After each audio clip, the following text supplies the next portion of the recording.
જય સ્વામિનારાયણ. આજે આપણે જે આ 24મું વચનામૃત પઠન કર્યું એનો ક્રમાંક 24મો એ સાંકેતિક હોય એવું જ લાગે. પ્રકૃતિના 24 તત્વો છે. એ પ્રકૃતિના 24 તત્વોથી મુક્ત થઈને આત્માને પરમાત્મામાં સ્થિતિ કરવી એ બાબત લઈને આ વચનામૃતનો પ્રારંભ છે. એ સ્થિતિ જ્ઞાને કરીને કરવાની વાત છે. પણ પેલા સ્થિતિ એટલે શું, એનું રૂપ એ આપણા મનમાં તો હોવું જોઈએ. તો ટૂંકમાં યાદ રાખી લીધા જેવું, અક્ષરના સાધર્મ્યપણાને પામીને પરાત્પર પુરુષોત્તમ નારાયણનું સાક્ષાત દર્શન પામી એમની મૂર્તિના સુખે અખંડ સુખિયા થઈ રહેવું એનું નામ સ્થિતિ. હવે જે તે પ્રકારે તમે પ્રાપ્ત કરો. મંજિલ એક છે, રસ્તા જુદા છે. કોઈ ભક્તિને માર્ગે જાય છે, કોઈ જ્ઞાનને માર્ગે જાય છે. શ્રીજી મહારાજને અભિષ્ઠ આ સ્થિતિ છે, એને પ્રિય સ્થિતિ આ છે. ભાગવતની પ્રિય સ્થિતિ છે, ગીતાની પ્રિય સ્થિતિ છે. સ્થિતિ એક છે, મંજિલ એટલે કે મુકામ એક છે, રસ્તા જુદા છે. એક રસ્તાથી જ જવાય એવું થોડું છે, રસ્તા જુદા છે. અમદાવાદ પહોંચવું હોય તો એક રસ્તો થોડો છે. આપણે જ્યાં ઊભા હોય ત્યાંથી જવાય, પણ જવું જોઈએ. તો એક સ્થિતિ છે અને પહોંચવાના રસ્તા બે છે. અહીંયા જ્ઞાન માર્ગનું સ્થાપન કર્યું છે. બીજો માર્ગ છે ભક્તિ માર્ગ. બે માર્ગ, સ્થિતિ એક, પેલો ભક્તિ માર્ગ, બીજો એક જ્ઞાન માર્ગ. તો બેયમાં ભેદ છે. રસ્તામાં ભેદ છે, સ્થિતિમાં ભેદ નથી. તો બેયમાં ભેદ શું છે એ જરા સમજુ વર્ગને બહુ મજા આવશે. એનું સૂક્ષ્મ રૂપ જોઈ લઈએ. ભક્તિ માર્ગમાં ભાવનું પ્રાધાન્ય છે, જ્ઞાન માર્ગમાં વિવેકનું પ્રાધાન્ય છે. ભક્તિ માર્ગ ભાવનું અને જ્ઞાન માર્ગ છે વિવેકનો માર્ગ છે. ભક્તિ માર્ગ છે એ સમર્પણનો માર્ગ છે. જ્ઞાન માર્ગ છે એ સંકલ્પનો માર્ગ છે. સ્વપુરુષાર્થના સંકલ્પનો માર્ગ છે. અને ભક્તિ માર્ગ છે એ ભગવાનને સમર્પિત થઈ જવાનું છે. મેં કુછ નહીં જાણતા, સબ કુછ તુમ સંભાલો. આ સમર્પણનો માર્ગ છે. ત્રીજો ભેદ ભક્તિ માર્ગનો અને જ્ઞાન માર્ગનો. ભક્તિ માર્ગ છે એ સ્મરણનો માર્ગ છે. ભગવાનના સ્વરૂપનું ચિંતન કરો, ભગવાનની લીલાઓનું ચિંતન કરો, ભગવાનના નામનું સ્મરણ કરો. એ સ્મરણનો માર્ગ છે. જ્ઞાન માર્ગ છે એ વિસ્મરણનો માર્ગ છે. આ બધું ભૂલી જાઓ.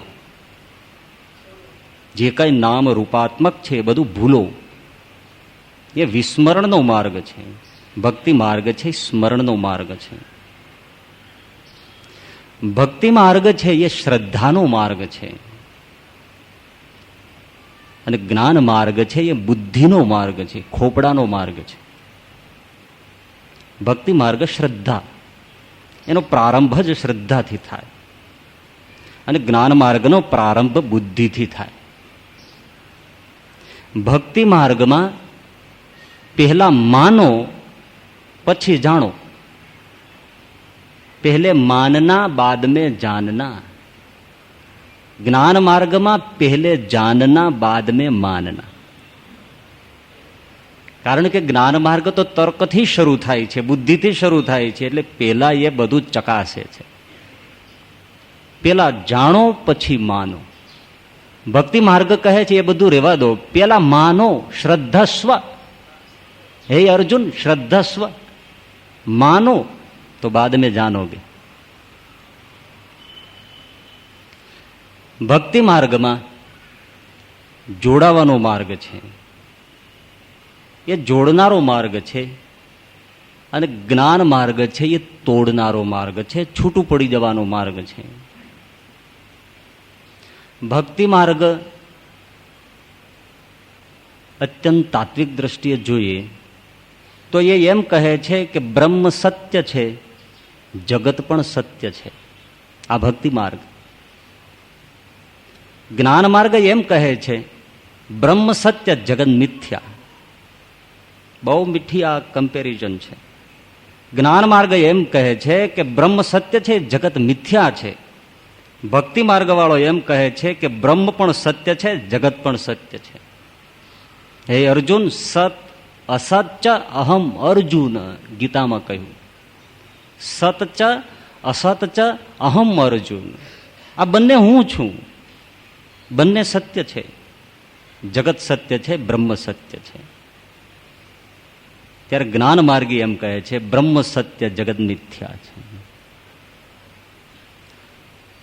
આજે ભક્તિ માર્ગ છે એ સૂર, મીરા, તુલસી, નરસિંહનો માર્ગ છે, અને જ્ઞાન માર્ગ છે એ જનક, અષ્ટાવક્ર અને શંકરાચાર્યનો માર્ગ છે. આસમાન પાતાળનો ફરક છે. તો હવે થોડી વાર માટે ભક્તિ માર્ગને બિલકુલ ભૂલી જઈએ, કારણ કે એની અહીંયા કોઈ ચર્ચા નથી. હવે આવે છે જ્ઞાન માર્ગ, જે આપણે સાંભળ્યો તે. એ જ્ઞાન માર્ગમાં પણ હવે બે ભેદ છે. એક જ્ઞાની એવો છે જે બ્રહ્મનિષ્ઠ જ્ઞાની છે. બીજો પ્રકાર એવો છે જે ભક્તિનિષ્ઠ જ્ઞાની છે. સમજાય છે બરાબર? જ્ઞાનીમાં બે પ્રકાર, એક બ્રહ્મનિષ્ઠ જ્ઞાની, બીજો ભક્તિનિષ્ઠ જ્ઞાની. હવે એમાં ભેદ શું છે? બહુ મોટો ભેદ છે, જમીન આસમાનનો. તો બ્રહ્મનિષ્ઠ જ્ઞાની આત્મલક્ષી છે, ભક્તિનિષ્ઠ જ્ઞાની પરબ્રહ્મલક્ષી છે. બ્રહ્મનિષ્ઠ જ્ઞાની એટલે આત્મનિષ્ઠ જ્ઞાની બોલો, એ અપને આપ મેં સ્થિત, અહમ બ્રહ્માસ્મિ, પોતે પોતાના આત્મ સ્વરૂપમાં સ્થિર થઈ જાય છે.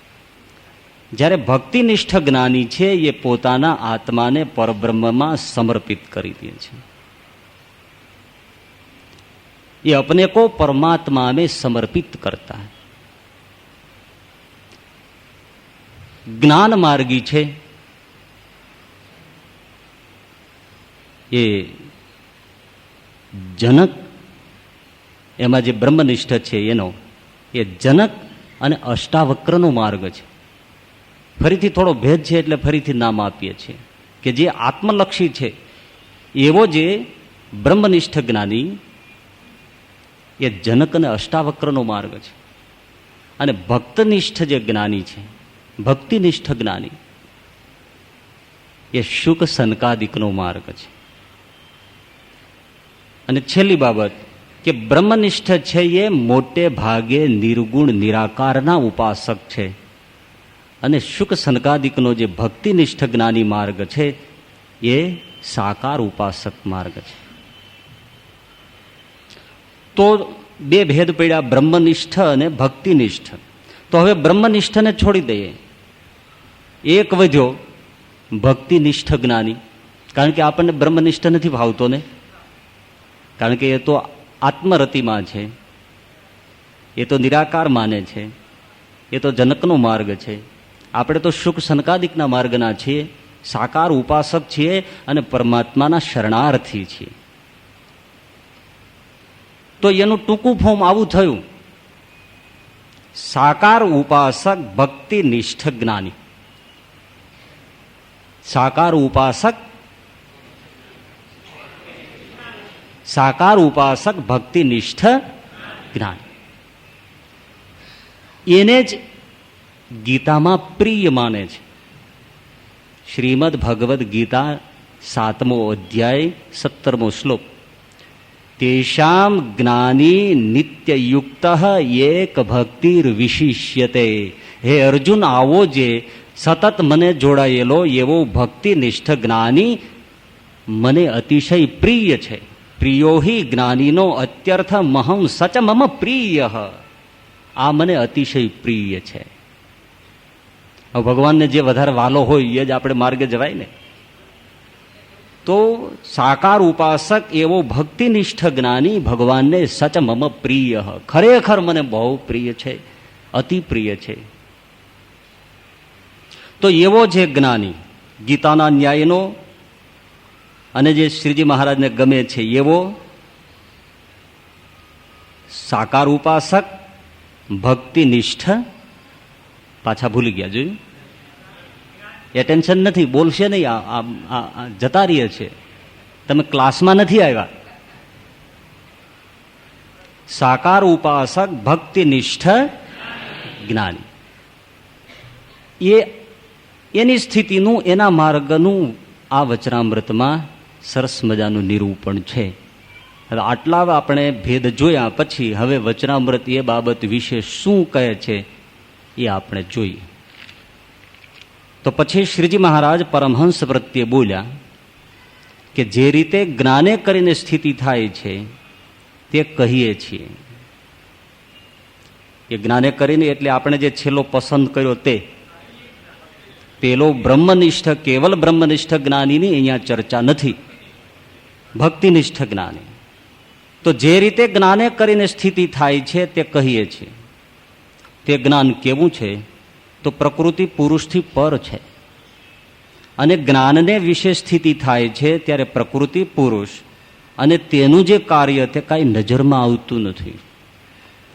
એનું નામ જ્ઞાન પ્રલય કહેવાય છે. ને એવી સ્થિતિ થાય છે તેને એક રસ ચૈતન્ય ભાસે છે ને તેને વિશે એક ભગવાનની મૂર્તિ જ રહે છે, પણ બીજો કોઈ આકાર રહેતો નથી.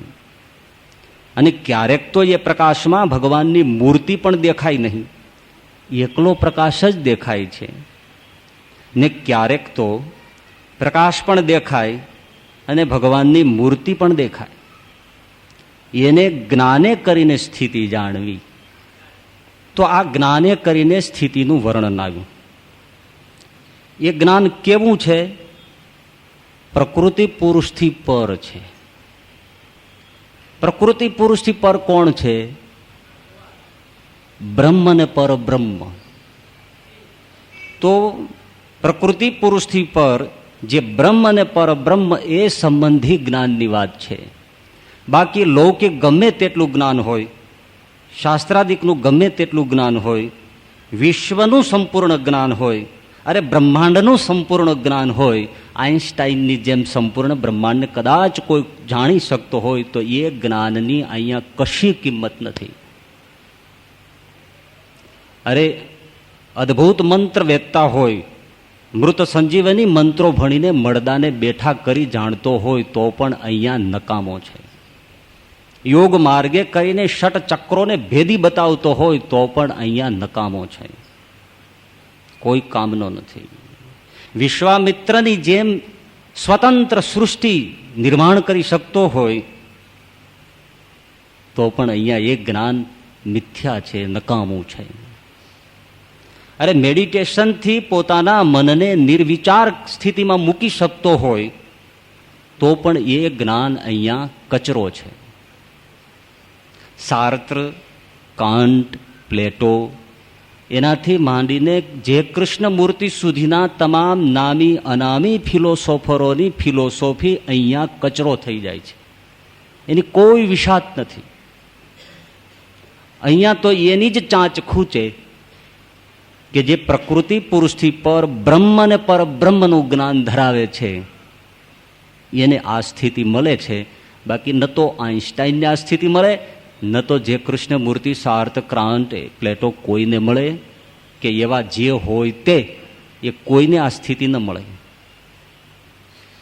એટલે પ્રકૃતિ પુરુષથી પરનું જ્ઞાન, એ જ્ઞાનમાં જ્યારે સ્થિતિ થાય છે ત્યારે શું થાય છે? ત્યારે પ્રકૃતિ અને પ્રકૃતિ પુરુષ અને પ્રકૃતિ પુરુષનું જે કાર્ય એ કંઈ નજરમાં આવતું નથી. આ બ્રહ્માંડો કોઈ નજરમાં આવતા નથી, કારણ કે બધું જ પ્રકૃતિ પુરુષનું કાર્ય છે. તો એ જ્ઞાનમાં પરબ્રહ્મના જ્ઞાનમાં જ્યારે સ્થિતિ થાય છે ત્યારે પ્રકૃતિ પુરુષ અને પ્રકૃતિ પુરુષનું કાર્ય જે આ બ્રહ્માંડો એ કંઈ નજરમાં આવતા નથી. એને જ્ઞાન પ્રલય કહેવાય છે. જ્ઞાન પ્રલય એટલે શું? પ્રલય એટલે લય થઈ જવો, નાશ થઈ જવો. જ્ઞાન પ્રલય એટલે જ્ઞાને કરીને લય થઈ જવો, જ્ઞાને કરીને નાશ થઈ જવો. પ્રલય એટલે નાશ થઈ જવું, જ્ઞાને કરીને નાશ થઈ જવું, એનું નામ જ્ઞાન પ્રલય. કઈ રીતે? કોઈને બે દીકરા છે, એમાંથી એક ડાહ્યો છે, સમજુ છે, સેવક છે. બીજો એક દીકરો છે, અનાળી છે, ક્રોધી છે, લુચ્ચો છે, લફંગો છે, દુષ્ટ છે. તો બાપ એ દીકરાના નામનું નાહી નાખે કે જાઓ બેટા, આજ પછી તું મારે મન દીકરો નથી, મારે મન તું મરી ગયો છે, મને તારું મોઢું બતાવીશ નહીં. હવે એને કોઈ પૂછે કે બાપા તમારે દીકરા કેટલા? તો એક દીકરો, બીજો દીકરો હતો પણ એ મરી ગયો છે. હવે મારો દીકરો નથી, એ જીવે છે, મરી નથી ગયો, પણ જ્ઞાને કરીને એને મારી નાખ્યો. બરાબર ને? જ્ઞાને કરીને એને મારી નાખ્યો. છોકરો તો જીવે છે, એને જ્ઞાન પ્રલય કહેવાય. કોઈ સાધુ થાય એટલે એના માતા પિતા, ભાઈ, પરિવાર એ મરી જાય. પરિવાર તો જેમનો તેમ બેઠો હોય, પણ જ્ઞાને કરીને નાશ કરી નાખે છે. પ્રલય થઈ ગયો, પતી ગયો. પરિવાર એના માટે સમાપ્ત થઈ ગયો. એને જ્ઞાન પ્રલય કહેવામાં આવે છે.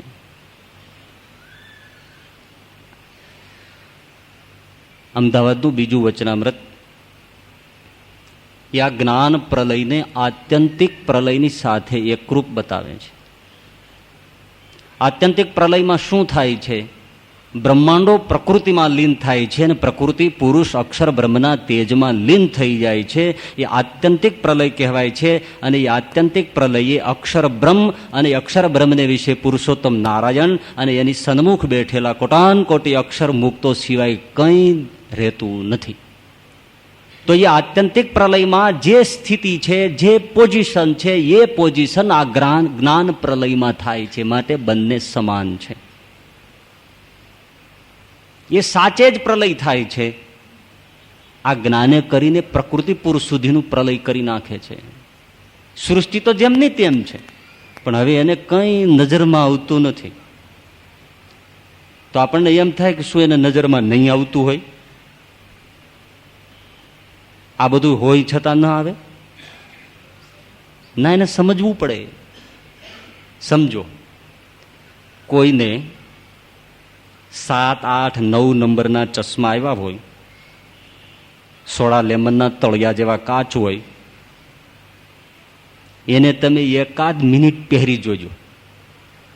મેં આવો ભૂલમાં અખતરો કર્યો હતો, અને એ પાછો રાતમાં કર્યો હતો. અમારે એક સ્વામીજી હતા, એને આવા સોડા લેમનના તળિયાના કાચના ચશ્મા હતા. મેં કીધું આને આમાં દેખાતું કેમ હશે? મેં કીધું લાવો, મારે જરા પહેરવા છે. મને કે યાર રહેવા દો. મેં કીધું ના યાર આપો.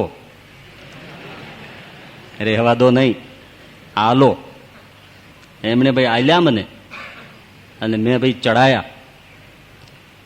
સીધું જોવાને બદલે 100નો બલ્બ બળતો તો એની સામે જોયું. બાપ રે બાપ, ચકડા ચકડા ચકડા. મને એમ થયું આંખો ગઈ. ચશ્મા તો કાઢીને ઘા કર્યો, પણ 2 મિનિટ સુધી મને કાંઈ દેખાય નહીં. ચકરડા ચકરડા ચકરડા. ભારે થઈ ગઈ. મેં કીધું આ શું થયું? આ કેટલી વાર પછી મૂળ સ્થિતિમાં આવ્યો.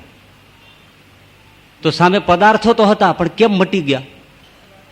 દ્રષ્ટિના ભેદે કરીને. એક ચશ્મા જો આવી તેજસ્વીતા ખેંચીને આપણી આંખમાં ઘાલી દે તો પદાર્થો ટળી જાય. તો જ્યારે ચૈતન્ય પ્રગટે ત્યારે એની આંખ આમાં શું જોવાને સમર્થ થાય? બીજી બાબત, જેના મનમાં વાસના અતિશય ભરાય એને સ્થાવર જંગમમાં વાસના સિવાય કંઈ ન દેખાય. નાની બાળકી હોય, યુવાન હોય, વૃદ્ધા હોય, એમાં પણ એને વિકાર જ દેખાય. પોતાની સગી મા, દીકરીને, બહેનમાં પણ એને વિકાર જ દેખાય. જ્યાં જુએ ત્યાં એને કામ કામ અને કામ દેખાય. જો એની દ્રષ્ટિ છે તો સૃષ્ટિ તો જેની તે જ છે, પણ એને નજરમાં વિકાર સિવાય કંઈ દેખાતું નથી. કારણ એની દ્રષ્ટિ વિકારમયી છે. જેની પ્રેમમયી દ્રષ્ટિ થઈ છે તો જ્યાં નજર નાખે છે ત્યાં એને પ્રેમ પ્રેમ પ્રેમ પ્રેમ દેખાય છે. એમ જેની આંખમાં બ્રહ્મ પરબ્રહ્મ વસ્યો એને એ સિવાય બીજું કંઈ દેખાતું નથી. તો પ્રકૃતિ પુરુષ અને પ્રકૃતિ પુરુષનું કાર્ય કંઈ નજરમાં આવતું નથી. આને જ્ઞાન પ્રલય કહેવાય છે. આવી સ્થિતિ જ્યારે થાય છે ત્યારે એક રસ ચૈતન્ય ભાસે છે. કેટલો શબ્દ મીઠો! એક રસ ચૈતન્ય, આનાથી બીજો કોઈ શબ્દ ન મળે. એક રસ ચૈતન્ય ભાસે છે અને એમાં એક ભગવાનની મૂર્તિ રહે છે, પણ બીજો કોઈ આકાર રહેતો નથી. આમ સાંભળીને મનોમન કલ્પના કરીએ તોય સુખ આવે છે, તો પછી અનુભૂતિવાળાને તો શું થતું હશે? મનમાં આપણે ભોજનો સંભાળીએ, આઈસ્ક્રીમ, જલેબી, સાટા, મેસો, બરફી, ભજીયા, ચટણી, આહા, તો સુખ આવે. આંબલીનો કોલ સંભાળીએ, કાતરા સંભાળીએ તોય પાણી આવે છે. એક રસ ચૈતન્ય ભાસે છે, એમાં ભગવાનની મૂર્તિ રહે છે, બીજું કંઈ રહેતું નથી. પણ પછીની વાત જરા કોમ્પ્લિકેટેડ આવી કે એમાં ક્યારેક તો ભગવાનની મૂર્તિ દેખાય પણ નહીં, એકલો પ્રકાશ જ દેખાય, અને ક્યારેક તો પ્રકાશ પણ દેખાય અને ભગવાનની મૂર્તિ પણ દેખાય. લોયાનું 14મું વચનામૃત વાંચીને નિષ્કર્ષ કરી શકાય કે આવું શું કામ થાય છે, ક્યારેક મૂર્તિ શું કામ નથી દેખાતી. તો શ્રીજી મહારાજ કહે છે કે ભગવાનની મૂર્તિમાં તેજનું અતિશયપણું છે. એ તેજના અતિશયપણાને લીધે ભક્ત એ ભગવાનને જોવા ક્યારેક સમર્થ નથી થતો. એટલે એને પ્રકાશ પ્રકાશ અને એકલો પ્રકાશ જ દેખાય છે. પરંતુ અખંડ સ્થિતિ તો કઈ છે? ભગવાનની મૂર્તિ જ દેખાય છે. પણ ક્યારેક આવું થાય પણ તો મૂંઝાવું નહીં. એ તો ભગવાનની મૂર્તિના અતિશય તેજને લીધે આવું તને થાય છે, અથવા તારા અસામર્થ્યને લીધે થાય છે. પરંતુ ભગવાનની મૂર્તિ આવા સ્થિતિવાળાને એક રસ ચૈતન્યમાં અખંડ દેખાય છે. હવે આ એક તો સ્થિતિ થઈ. તો આ સ્થિતિની જ વાત છે, મેથડની કોઈ વાત નથી અહીંયા. તો આની મેથડ શું, પદ્ધતિ શું? કારણ કે બંનેની પદ્ધતિ અલગ પડે ભાઈ. રોટલીની પદ્ધતિ અલગ છે, પૂરીની પદ્ધતિ અલગ છે, મેસૂબની પદ્ધતિ, શીરાની પદ્ધતિ અલગ છે. તો બે માર્ગ છે, ભક્તિ માર્ગ અને ભક્તિ માર્ગની મેથડ પદ્ધતિ અલગ છે, જ્ઞાન માર્ગની પદ્ધતિ અલગ છે. ભક્તિ માર્ગની સુગમ સરળ પદ્ધતિ, નવધા ભક્તિ એ ભગવાનનું પૂજન કરો, અર્ચન કરો, વંદન કરો, સ્મરણ કરો, ચિંતન કરો, હાલતા ચાલતા ખાતા પીતા અખંડ ભગવાનનું સ્વરૂપ કરો, નામ સ્મરણ, ધૂન કીર્તન, નાચો કૂદો. આ ભક્તિની સરળ પદ્ધતિ છે. 23મા વચનામૃતમાં આવી ગયું, પણ આપણે ત્યાં રહી ગયું હતું કે ભગવાનનું સ્મરણ શુભ અશુભ સર્વ ક્રિયામાં કરવું. એટલે કોઈને એમ થાય કે શુભ તો સમજ્યા, અશુભ એટલે પાપ કરતા કરતાય તો જલસા પડી જાય. જો આવી છૂટ પરમેશ્વર આપતો હોય તો આપણે એ જ કરવું છે. અશુભ ક્રિયા એટલે ધર્મ ભ્રષ્ટ પાપમય પ્રવૃત્તિ કે ક્રિયા નથી, પરંતુ અશુભ એટલે રૈદાસ ચમાર છે, ચામડા ચૂથે છે, રંગે છે, છતાંય હરિ ભજે છે. એ અશુભ ક્રિયા છે. ચામડા ચૂથવા એ કઈ પવિત્ર ક્રિયા નથી. ચોખા મેલ મરેલા ઢોર ઉપાડે છે, છતાં હે ગોવિંદ, હે ગોપાલ, હે માધવ, હે મુકુંદ એમ ભજન કરે છે. ક્રિયા અશુભ છે કે મરેલું ઢોર ભગવાનના મંદિરમાં લઈ આવાય નહીં એવું શુભ નથી, પણ છતાં એમાં હરિ ભજાય. શેનો નાય હજામત કરે છે પણ પ્રભુને ભજે છે, અશુભ ક્રિયા છે. આપણે સૂતકમાં હોઈએ, સ્ત્રી રજસ્વલામાં હોય, આપણે કોઈની સ્મશાન યાત્રામાં ગયા હોઈએ, અથવા આપણે જાજરૂ પાયખાને ગયા હોઈએ, એ અશુભ ક્રિયા છે, પણ એમાં ભગવત સ્મરણમાં કોઈ બાધ નથી. આ ભક્તિ માર્ગ છે. તો આ જે સ્થિતિ છે એ જ્ઞાન માર્ગ છે, ને જ્ઞાન માર્ગની પદ્ધતિ શું છે જરા બહુ કઠણ છે, એટલા માટે આ બહુ જ વચનામૃત કઠણ છે. જ્ઞાન માર્ગની પદ્ધતિ છે ક્ષેત્ર ક્ષેત્રજ્ઞનો વિવેક. જે આપણે પહેલા જોયું કે જ્ઞાન માર્ગ છે એ વિવેક પ્રધાન છે. આમાં તો ચણા ન ચવાય એની વાત આવી છે, પણ આ જ્ઞાન માર્ગને સમજવામાં ચણા નહીં ચવાય. ક્ષેત્ર ક્ષેત્રજ્ઞનો વિવેક એ આ જ્ઞાન માર્ગની પદ્ધતિ છે. ભલા જાણે કઈ ક્ષેત્ર ક્ષેત્રજ્ઞ સાંભળ્યું આજે શું વળે ક્ષેત્ર ક્ષેત્રજ્ઞ? એ ચણા ચાવવા જેવું છે, લોઢાના ચણા ચાવવા જેવું છે. ક્ષેત્ર ક્ષેત્રજ્ઞનો વિવેક એ જ્ઞાન માર્ગની પદ્ધતિ છે, બિલકુલ વૈચારિક. તો એને થોડું યથાશક્તિ સમજવા પ્રયાસ. ક્ષેત્ર એટલે ખેત, ગુજરાતીમાં ખેતર કહીએ તો ખેતર, અને ક્ષેત્રજ્ઞ એટલે ખેતરનો માલિક. આવ્યું મગજમાં? ક્ષેત્ર અને ક્ષેત્રજ્ઞ એટલે ક્ષેત્ર એટલે ખેતર, ક્ષેત્રજ્ઞ એટલે ખેતરનો માલિક. હવે ક્ષેત્ર છે એટલે કે ખેતર છે એ જળ છે. ખેતર તો જળ છે ને, ખેતર જળ છે એ જાણતું નથી હું ક્યાં છું, કેવું છું, મારી માટી કેવી છે, લાલ છે, પીળી છે, કાળી છે, મારામાં શું વાવ્યું છે, કઈ સિઝન ચાલે છે, એ ખેતર કંઈ જાણતું નથી. માલિક જાણે છે. શું કામ જાણે છે? એ ક્ષેત્રજ્ઞ છે. જ્ઞ એટલે જાણનાર. એ ખેતરનો જાણનારો છે. એ જાણે છે અત્યારે ચોમાસું ચાલે છે, આ જમીન કાળી છે, આ ખેતર મારું છે, આ ખેતરનું આટલું પ્રમાણ છે, એ ખેડૂત જાણે છે. બરાબર ને? પણ એમાં એક વસ્તુ બહુ મહત્વની બને છે કે ખેડૂત ક્યારેય એવું ભૂલે સ્વપ્નમાં પણ કહેતો નથી કે હું ખેતર છું. શું બોલે? મારું ખેતર છે, આ ખેતર. હા, એમ બોલો તો મજા છે. આ ખેતર. ભૂલે પણ એમ કહેતો નથી કે હું ખેતર. ન બોલે. શું કામ? ભિન્ન છે, ભિન્ન છે. સીધી સાદી વાત, ભિન્ન છે, જુદા છે, એટલે ક્યારેય એ માનતો જ નથી. હવે મૂળ વાત ઉપર આવો. એવી રીતે આ દેહ છે એ ક્ષેત્ર છે, એમાં રહેલો આત્મા ક્ષેત્રજ્ઞ છે, એ માલિક છે. પણ આ દેહ છે એ જડ છે, એ કંઈ જાણતું નથી. હું બ્રાહ્મણ છું, વાણિયો છું, ક્ષત્રિય છું, સ્ત્રી છું, પુરુષ છું, સુખી છું, દુઃખી છું, કાળો છું, ધોળો છું, ટૂંકો છું, લાંબો છું, તગડો છું, પાતળો છું, રોગી છું, માંદો છું, બેઠો છું, ઊભો છું, જાગું છું, સૂવું છું, બાજુ છું, નથી બાજતો, કંઈ જાણતું નથી. એવું જડ આ ક્ષેત્ર છે. પણ ક્ષેત્રજ્ઞ એમાં રહેલો આત્મા બધું જાણે છે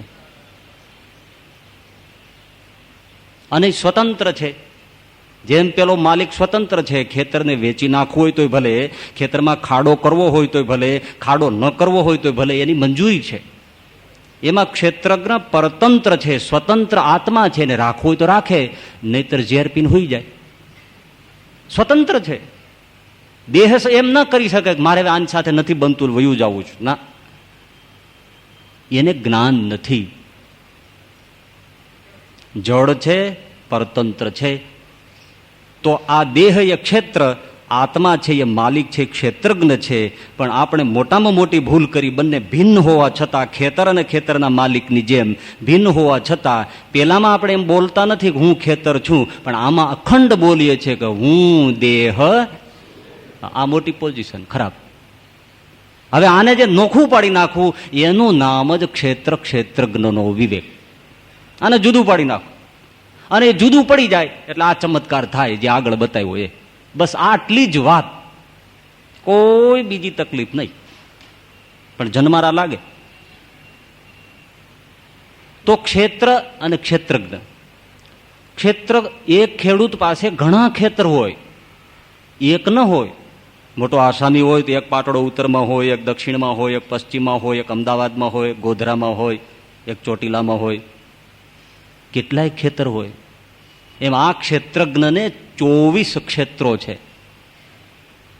સ્થૂળ સૂક્ષ્મ ને કારણ 3 દેહ, સ્થૂલ દેહના 5 ભૂત, પૃથ્વી જળ તેજ વાયુ ને આકાશ, 4 અંતઃકરણ ને 10 ઇન્દ્રિયો, મન બુદ્ધિ ચિત્ત અહંકાર, શ્રોત્ર ત્વક ચક્ષુ રસના ને ગ્રાણ, વાક પાણી પાદ પાયુ ઉપસ્થ. આ 5 કર્મેન્દ્રિયો, 5 જ્ઞાનેન્દ્રિયો, પંચભૂત, 4 અંતઃકરણ, 5 વિષય, જાગ્રત સ્વપ્ન ને સુષુપ્તિ, આ બધા ક્ષેત્ર છે. અને જીવ આત્મા ક્ષેત્રજ્ઞ છે. હવે એને જુદું કરી નાખો દેહથી, મનથી, બુદ્ધિથી, ચિત્તથી, કારણ કે એ તો ખેતર છે ને હું એનો માલિક છું. આ નોખું કરી નાખો, નોખું કરી નાખવું એનું નામ જ્ઞાન માર્ગ, એનું નામ ક્ષેત્ર ક્ષેત્રજ્ઞનો વિવેક. એ ભગવદ્ ગીતામાં ભગવાન શ્રી કૃષ્ણ 13મા અધ્યાયમાં સમજાવે છે કે અર્જુન, ક્ષેત્ર ક્ષેત્રજ્ઞયો યત જ્ઞાનમ તત જ્ઞાનમ મતમ મમ.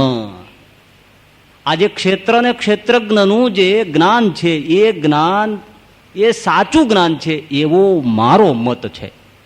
હવે એના મતથી મત કોનો વધે? આ ક્ષેત્ર ક્ષેત્રજ્ઞને જે સમજવું, એવું જેને જ્ઞાન આવ્યું એ જ જ્ઞાન સાચું છે એવો મતમ મમ, એવો મારો મત છે. બાકી બધું જાણો એ નકામું, પણ આ જ્ઞાન આવ્યું તો જ્ઞાની સાચો. તો આપણને એમ થાય કે વચનામૃતમાં ક્યાંય શ્રીજી મહારાજ આવું કહે છે કે પછી બધું આ ઉપર ઉપર છે?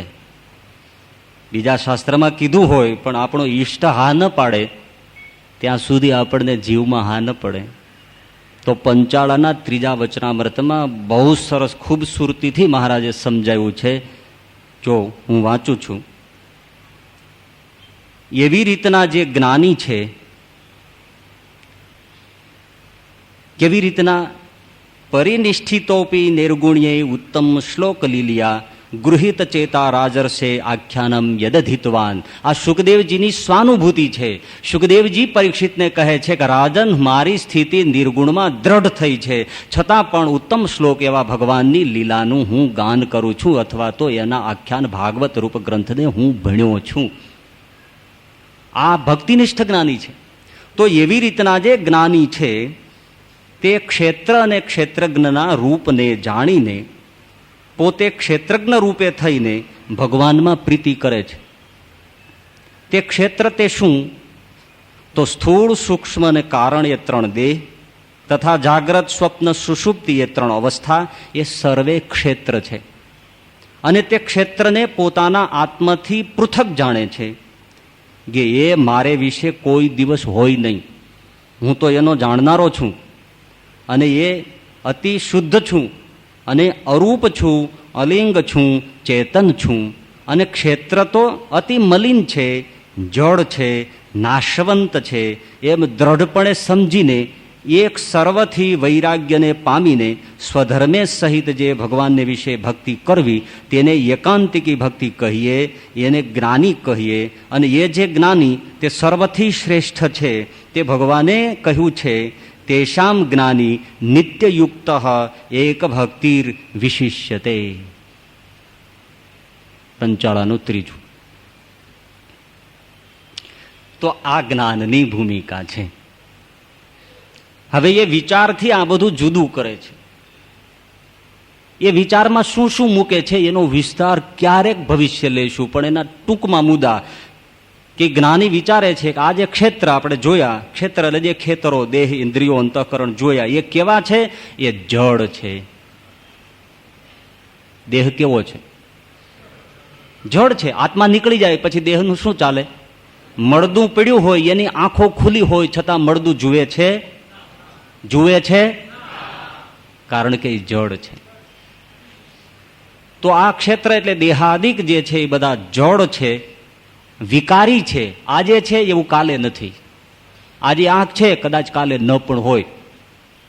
એટલે એ વિકારી છે, નાશવંત છે. શરીર આખરે પડી જાય છે, પદાર્થો આખરે નાશ થઈ જાય છે. તેમજ એ બધું મલિન છે, ગંદા છે. આમાં ક્યાંય સુગંધ આવે છે? એ મલિન છે, એ દુઃખરૂપ છે, સુખરૂપ નથી. દોષરૂપ છે, બાંધે છે. એવી મીઠાશથી બાંધે છે કે નીકળવું ગમતું નથી. દોષરૂપ છે અને મિથ્યા છે.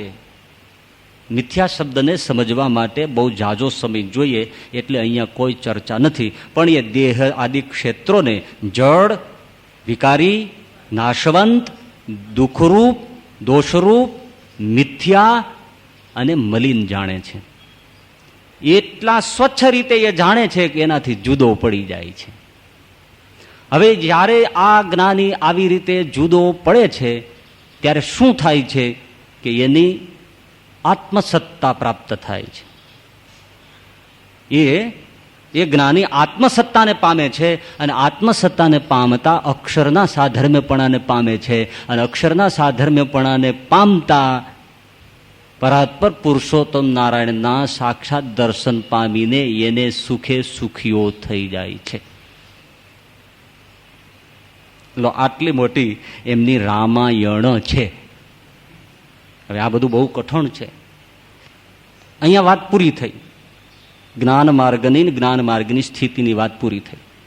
પણ શ્રીજી મહારાજ પછી એ બહુ સરસ વાત કરે છે, એ સમજવા જેવી છે. આ જ્ઞાને કરીને સ્થિતિ જાણવી અને જેવી ભગવાનની મૂર્તિ પ્રગટ દેખાય છે તે મૂર્તિને વિશે અખંડ વૃત્તિ રહે તેણે કરીને આવી સ્થિતિ થાય છે. એમાં સમજવાનું એ છે કે આ જે વાત લખી છે એ ભક્તિનિષ્ઠ અને બ્રહ્મનિષ્ઠના ભેદની વાત છે. ખાલી ક્ષેત્રજ્ઞનો વિવેક કરીને જે આ માર્ગે જશે તો એને આત્મસત્તા પ્રાપ્ત થશે, એને ચૈતન્ય પ્રકાશ દેખાશે, પરંતુ એને ભગવાનની મૂર્તિ નહીં દેખાય. તો આ ભગવાનની મૂર્તિ જેને દેખાય છે એને, એ ભક્તિવાળો છે, એને મૂર્તિના અવલંબનથી, મૂર્તિની ઉપાસનાથી એને બ્રહ્મદર્શન પણ છે અને પરબ્રહ્મ દર્શન પણ છે. સાકાર પરબ્રહ્મનું દર્શન થાય છે, જે નિર્ગુણ ઉપાસક વાળાને પ્રાપ્ત થતું નથી. એટલે એ ભેદ છે. એટલે એ મૂર્તિમાં સાધના તો પેલી બતાવી તે જ, પરંતુ એવી સ્થિતિની પ્રાપ્તિમાં ભગવાનની મૂર્તિને ધારે છે. આત્મસત્તા રૂપે રહ્યો થકો, નિર્ગુણ રહ્યો થકો, ભગવાનમાં ભક્તિ કરે છે, પ્રેમ કરે છે અને ભગવાનની ઉપાસના કરે છે. પરિણામે એને આ સ્થિતિ થાય છે. તો કઈ મૂર્તિ? જેવી પ્રગટ સામે છે તેવી. પોતે શ્રીજી મહારાજ કહે છે કે જે ભગવાનની મૂર્તિ પ્રગટ દેખાય છે, બહુ જ પોતાના તરફ સંકેત કરે છે કે આ તમારી સામે બેઠો છો.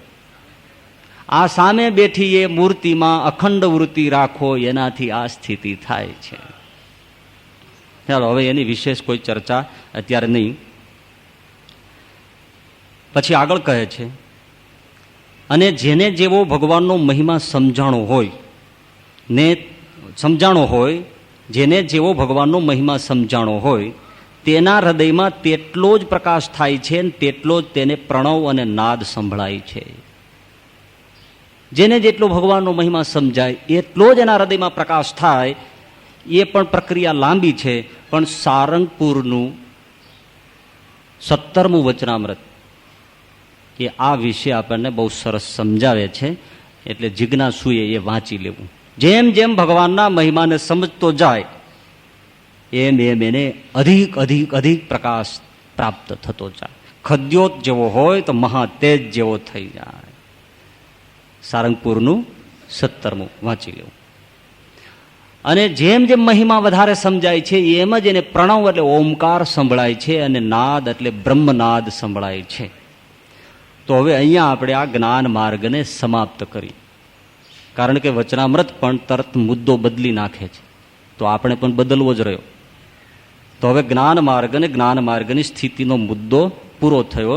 હવે ભગવાન આગળ વાત કરે છે,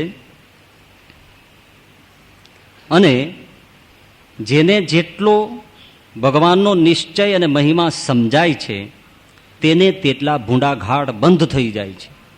અને જ્યારે ભગવાનનો નિશ્ચય યથાર્થ થાય છે ને યથાર્થ મહિમા સમજાય છે ત્યારે તેને ભૂંડાઘાટ માત્ર ટળી જાય છે. જેમ લીંબુની એક ચીર ચૂસી હોય તો થોડા થોડા દાંત અંબાય, પણ હળવા હળવા ચણા ચવાય ખરા. ને જો આખું લીંબુ ચૂસ્યું હોય તો ચણા ચવાય નહીં, ને મગનો દાણો પરાણે પરાણે ચવાય. અને જો ઘણા લીંબુ ચૂસ્યા હોય તો રાંધેલો ભાત પણ ચવાય નહીં. તેમ ભગવાનના નિશ્ચય અને મહાત્મય રૂપી જેને ખટાઈ ચડી ગઈ હોય તેની 4 અંતઃકરણ અને 10 ઇન્દ્રિયો રૂપ જે દાઢ્યો તે સર્વે અંબાઈ જાય છે. ત્યારે એ જીવ મનરૂપી પોતાની દાઢે કરીને વિષયના સંકલ્પરૂપી ચણાને ચાવવાને સમર્થ થતો નથી. તેમજ ચિત્તરૂપી પોતાની દાઢે કરીને વિષયનું ચિંતન કરવા સમર્થ દાઢો છે તે દાઢે કરીને તે ઇન્દ્રિયોના વિષયરૂપ જે ચણા તેને ચાવવાને સમર્થ થતો નથી. અને જેને યથાર્થ ભગવાનનો નિશ્ચય ન હોય ને યથાર્થ ભગવાનનો મહિમા જણાણો ન હોય તેના ઇન્દ્રિયો તથા અંતઃકરણ તે પોતપોતાના વિષય થકી યથાર્થપણે નિવૃત્ત પામતા નથી. આ એક મુદ્દો છે. હવે તમારું કાંઈ પણ ડાપણ ડોળ્યા વગર હું જે પૂછું એનો તમારે જવાબ આપવાનો. પેલી બાબત, ભગવાન રામ, કૃષ્ણ અને સ્વામિનારાયણ ભગવાન છે એમ તમે માનો છો? એમ તમે માનો છો? ખરેખર માનો છો? આ રામ, કૃષ્ણ, ભગવાન સ્વામિનારાયણ એ ભગવાન નથી એવું તમને ક્યારેય મનમાં થાય છે? ના. એ જે ભગવાન છે એ સર્વકર્તા છે, સર્વાધાર છે, સર્વાંતર્યામી છે, સર્વનિયંતા છે, ભક્તવત્સલ છે, દયા સિંધુ છે, કૃપા સિંધુ છે, સુખના સાગર છે, એવી બાબત જે કહેવાય છે એને તમે માનો છો? દ્રઢપણે માનો છો? તો હવે એક વસ્તુ છે, જો આવો યથાર્થ નિશ્ચય તમને છે તો પછી આ બધા બેઠા છે એને વિષયોની નિવૃત્તિ કેમ નથી? દ્રઢપણે સ્વપ્નમાં એવું થતું નથી. આમાં એમ કહ્યું છે કે જેને ભગવાનનો યથાર્થ નિશ્ચય થયો એને પછી ભૂંડા ઘાટ માત્ર ટળી જાય. તો હજી તો ઘાટનો તો કોઈ પાર નથી, રૂમાડે રૂમાડે ભર્યું છે અને વિષયની એવી ને એવી લોલુપતા છે. તો પછી આપણે શું સમજ્યા? નિશ્ચયની જ જો વાત છે તો કાં તમારે એમ કહેવું પડે કે અમે ભગવાન રામને ભગવાન માનતા નથી, અમે કૃષ્ણને ભગવાન માનતા નથી, ભગવાન સ્વામિનારાયણને અમે ભગવાન માનતા નથી. માનો છો? દ્રઢપણે માનો છો? છતાં આ કેમ થતું નથી? હેજી ના. હવે બહુ સાદી રીતે આપણે સમજવાનો પ્રયાસ કરીએ. પૈસો છે એના તમે મહિમાન જાણો છો? મારા હાથમાં રૂપિયાની નોટ હોય તો તમને ઓળખાઈ જાય કે આ રૂપિયો છે એમ? તો પૈસામાં બધાને નિશ્ચય છે કે આ પૈસો એનાથી સુખ, સાહેબી, આબરૂ, પ્રતિષ્ઠા, તાગડધીનના ખાવું, પીવું, હરવું, ફરવું, મોજ, મજા બધું જ પૈસામાં સમાઈને રહ્યું છે. પણ એવું સમજવાથી આપણને સુખ, સાહેબી, કપડા, લતા, ઘરેણા મળે? મળે? ન મળે. એ તો ત્યારે મળે મારા ગજવામાં રૂપિયા આવે. બેંકમાં તો કરોડો રૂપિયા ભર્યા છે, એનાથી આપણને સુખ મળે? મળે? પણ 1 કરોડ રૂપિયા જો આપણા ગજવામાં આવે તો આપણું નાકનું ટેરવું જાયલું જલાય ધરતીથી 1.5 ફૂટ. કારણ કે કેફ આવી જાય, મારી પાસે કરોડ રૂપિયા છે, આડો આવ્યો ને તો ભાંગીને ભૂકો કરી નાખીશ. કારણ કે એને રૂપિયાનું જ્ઞાન સાર્વજનિક બધાને છે, પરંતુ રૂપિયો નથી. એ માટે તો સુખ માટે તો એને રૂપિયો પોતાનો કરવો પડે, રૂપિયો પોતાનો કરવો પડે. એમ ભગવાન છે એવો તો નિશ્ચય છે. એ ભગવાન સર્વ સુખ સિંધુ છે એ પણ નિશ્ચય છે. પણ હવે એવો નિશ્ચય કરવાનો છે. એક નિશ્ચય તો આપણે કર્યો કે આ ભગવાન સ્વામિનારાયણ એ ભગવાન છે, પણ હવે એ સુખ સિંધુ છે એવો પણ નિશ્ચય છે. પણ હવે એક નિશ્ચય કરવાનો છે કે મારા માટે સુખ સિંધુ છે. આપણે શું કહીએ ભગવાન ભક્ત વત્સલ છે, પણ કષ્ટ આવે ત્યારે સુખ થાય મનમાં કે ભક્ત વત્સલ છે પણ આપણા માટે નહીં, કારણ કે આપણે એવા ભગત નથી. નરસિંહે તો કહે કે ભક્ત વત્સલ છે એને આવવું પડશે, કેમ ના આવે? એને એનો પોતાનો કર્યો છે એમણે, એટલે સુખ સિંધુ છે, પણ આપણે એને પોતાને માટે સુખ સિંધુ માન્યા નથી. છે તો ખરા સુખ સિંધુ, પણ પોતાને માટે સુખ સિંધુ નથી માન્યા. આપણે બીજે સુખ માન્યું છે. બીબીમાં સુખ છે, બચ્ચામાં સુખ છે, પૈસામાં સુખ છે, મોટરમાં સુખ છે. જો ક્યાં સુખ માન્યું? સુખનો સંકલ્પ ક્યાં છે? સુખનો નિશ્ચય ક્યાં છે? સ્ત્રી પુત્ર પરિવારમાં સુખનો નિશ્ચય છે. ભલે કહીએ છે કે ઘનશ્યામ તું સુખ સિંધુ છો, પણ મનમાં એમ જ છે ઘરવાળી ભાગી જવી જોઈએ. એ નરસિંહ મહેતા કહી શકે ભલું થયું ભાંગી જંજાળ સુખે ભજશું, કારણ કે એને દામોદરના ચરણમાં જ સર્વ સુખ સિંધુનો નિશ્ચય છે. આ સિવાય બીજે ક્યાંય સુખ છે? એવો જયારે નિશ્ચય થાય ત્યારે એ નિશ્ચય એને પોતાના માટે કર્યો. અને જ્યારે એમ થઈ જાય કે આવો પ્રભુ મારા માટે સુખનો દરિયો થઈ મારી પાસે બેઠો છે, તો હવે એને બીજે મોઢું નાખવાનું ક્યાં મન થાય? જ્યારે બાજુમાં મીઠા જળનો સાગર ભર્યો હોય ત્યારે મૂર્ખો હોય કે ગટરમાં મોઢું નાખે? તો જો સિંધુ સુખનો પાસે છલકતો હોય એ ક્યારેય બીજા વિષયમાં મોઢું નાખે? પરંતુ આપણી મોટી ખાટલે ખોટ કે આપણે એને પોતાના માટે સુખ સિંધુ માનતા નથી. હા, સાર્વજનિક રીતે સુખ સિંધુ છે, પણ મારા માટે તો એ સુખ સિંધુ નથી. મારા માટે તો હજી પુત્ર પરિવાર કુટુંબ કબીલા આ બધું સુખ સિંધુ છે. એટલે આ પ્રાપ્તિ થતી નથી. દુનિયામાં પુરુષો છે કે નથી? પુરુષો છે. દુનિયામાં સ્ત્રીઓ છે. જે પાછા તમે હોકારા ઢીલા પડી જાઓ, તમારી સુરતા નથી. દુનિયામાં પુરુષો છે. સ્ત્રી માત્રને ખ્યાલ છે કે પુરુષનું પુરુષત્વ શું કહેવાય, પરંતુ એ જાણવાયેથી કોઈ સ્ત્રીને પતિનું સુખ મળે.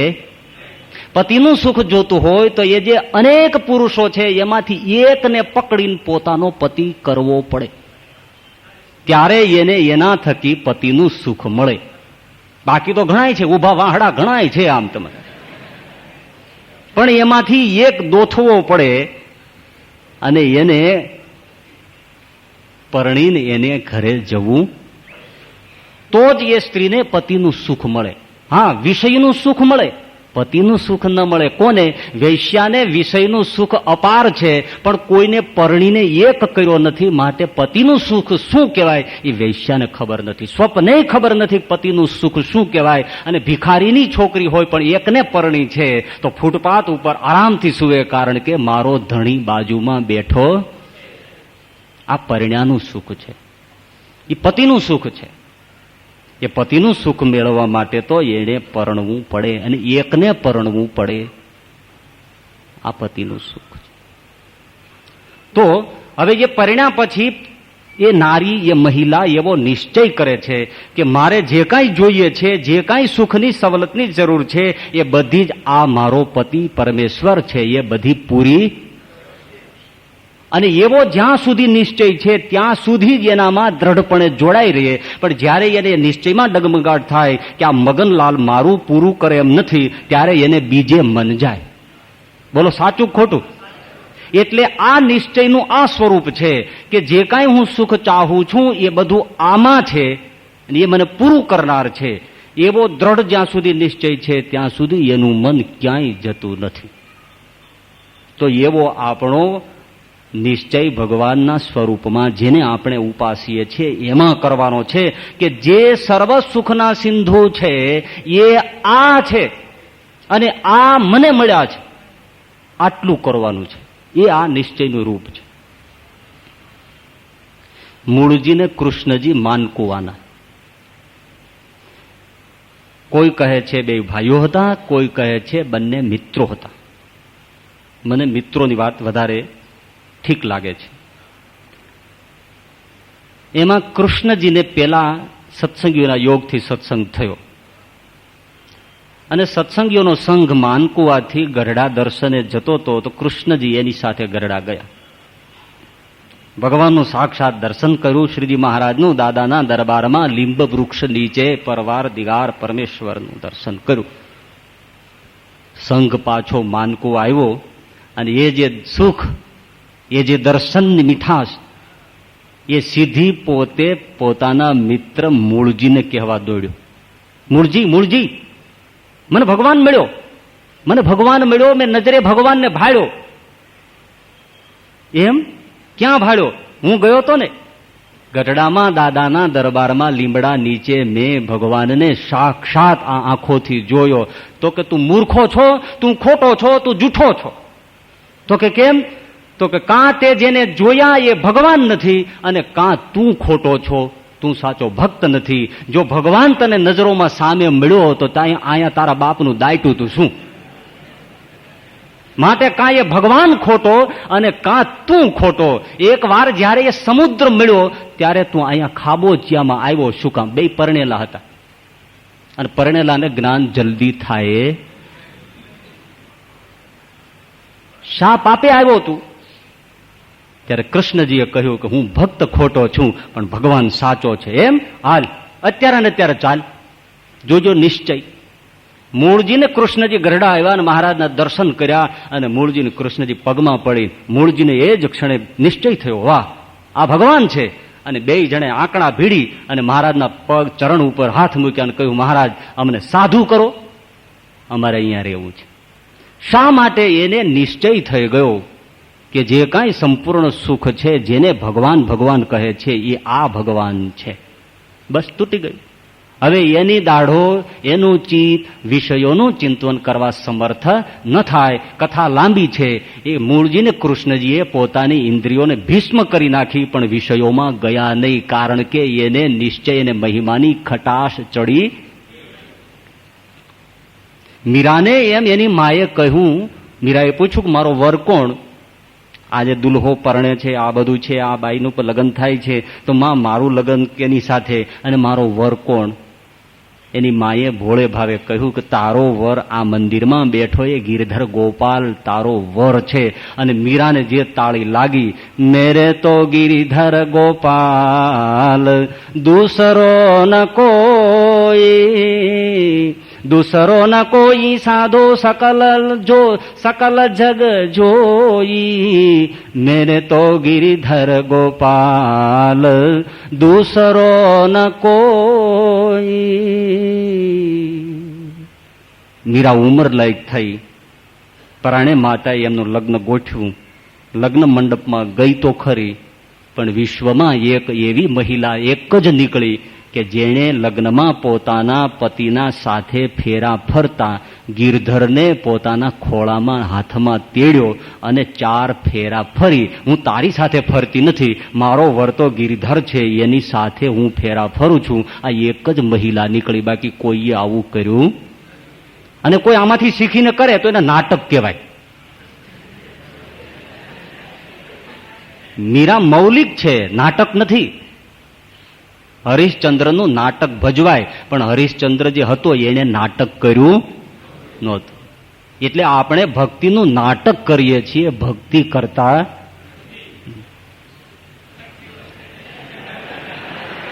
ના ના, આપણે પેલું કીધું છે ને, નિખાલસ ભાવે હા ના પાડવાની, એની જ મજા છે. હવે એક તો આમાં આવે એ માયલું કાંઈ છે નહીં અને નકામો વળ કરવો. આપણે પોતાને જો ઓછા સમજીએ તો કંઈક આવે. હવે હું પૂરેપૂરો છું, પતી ગયું, હોય નહીં કાંઈ. તો મીરાને નિશ્ચય થયો, એને નામ નિશ્ચય થયો કહેવાય. ધનો ભગત જાટ કુળમાં જન્મો હતો. એને ઘેર સાધુડો આવ્યો. સાધુ સેવા કરી છોકરાએ, ધનો નાનો, બાળ ઉંમર. સાધુ રાજી થયા. સાધુ રાજી થાય તો શું આપે? મૂર્તિ આપે ભગવાનની. હજી કોઈ સાધુ હોય રાજી થાય તો કા મૂર્તિ આપે, કઈ તિલક ચાંદલો આપે, ચંદન આપે, માળા આપે, ગૌમુખી આપે, લઈ જા ફેરવો. અમારે રાજકોટમાં ગિરધરભાઈ હતા, તે રસોઈયાને પગારની ચર્ચા હાલે ને, એટલે કે હવે તમ તાર તું રાજી થઈ જા, તને છે ને 2 માળા આપીશ. ઓલો હું માળાને શું કરે? એને 100 રૂપિયા વધારે મેળવવા દ્યો, તને 2 માળા દઈશ. એક તું ફેરવે ને એક તારી ઘરવાળી ફેરવે. હા હા હા હા હા. હારા વાલીડા. પણ એ બધું બીજાને માટે. એને રૂપિયા વધારી દો, એને પગાર વધારી દો. સાધુ રાજી થયો ધના ઉપર, એટલે એની પાસે શાલિગ્રામ હતા, એ ધનાને આપ્યા.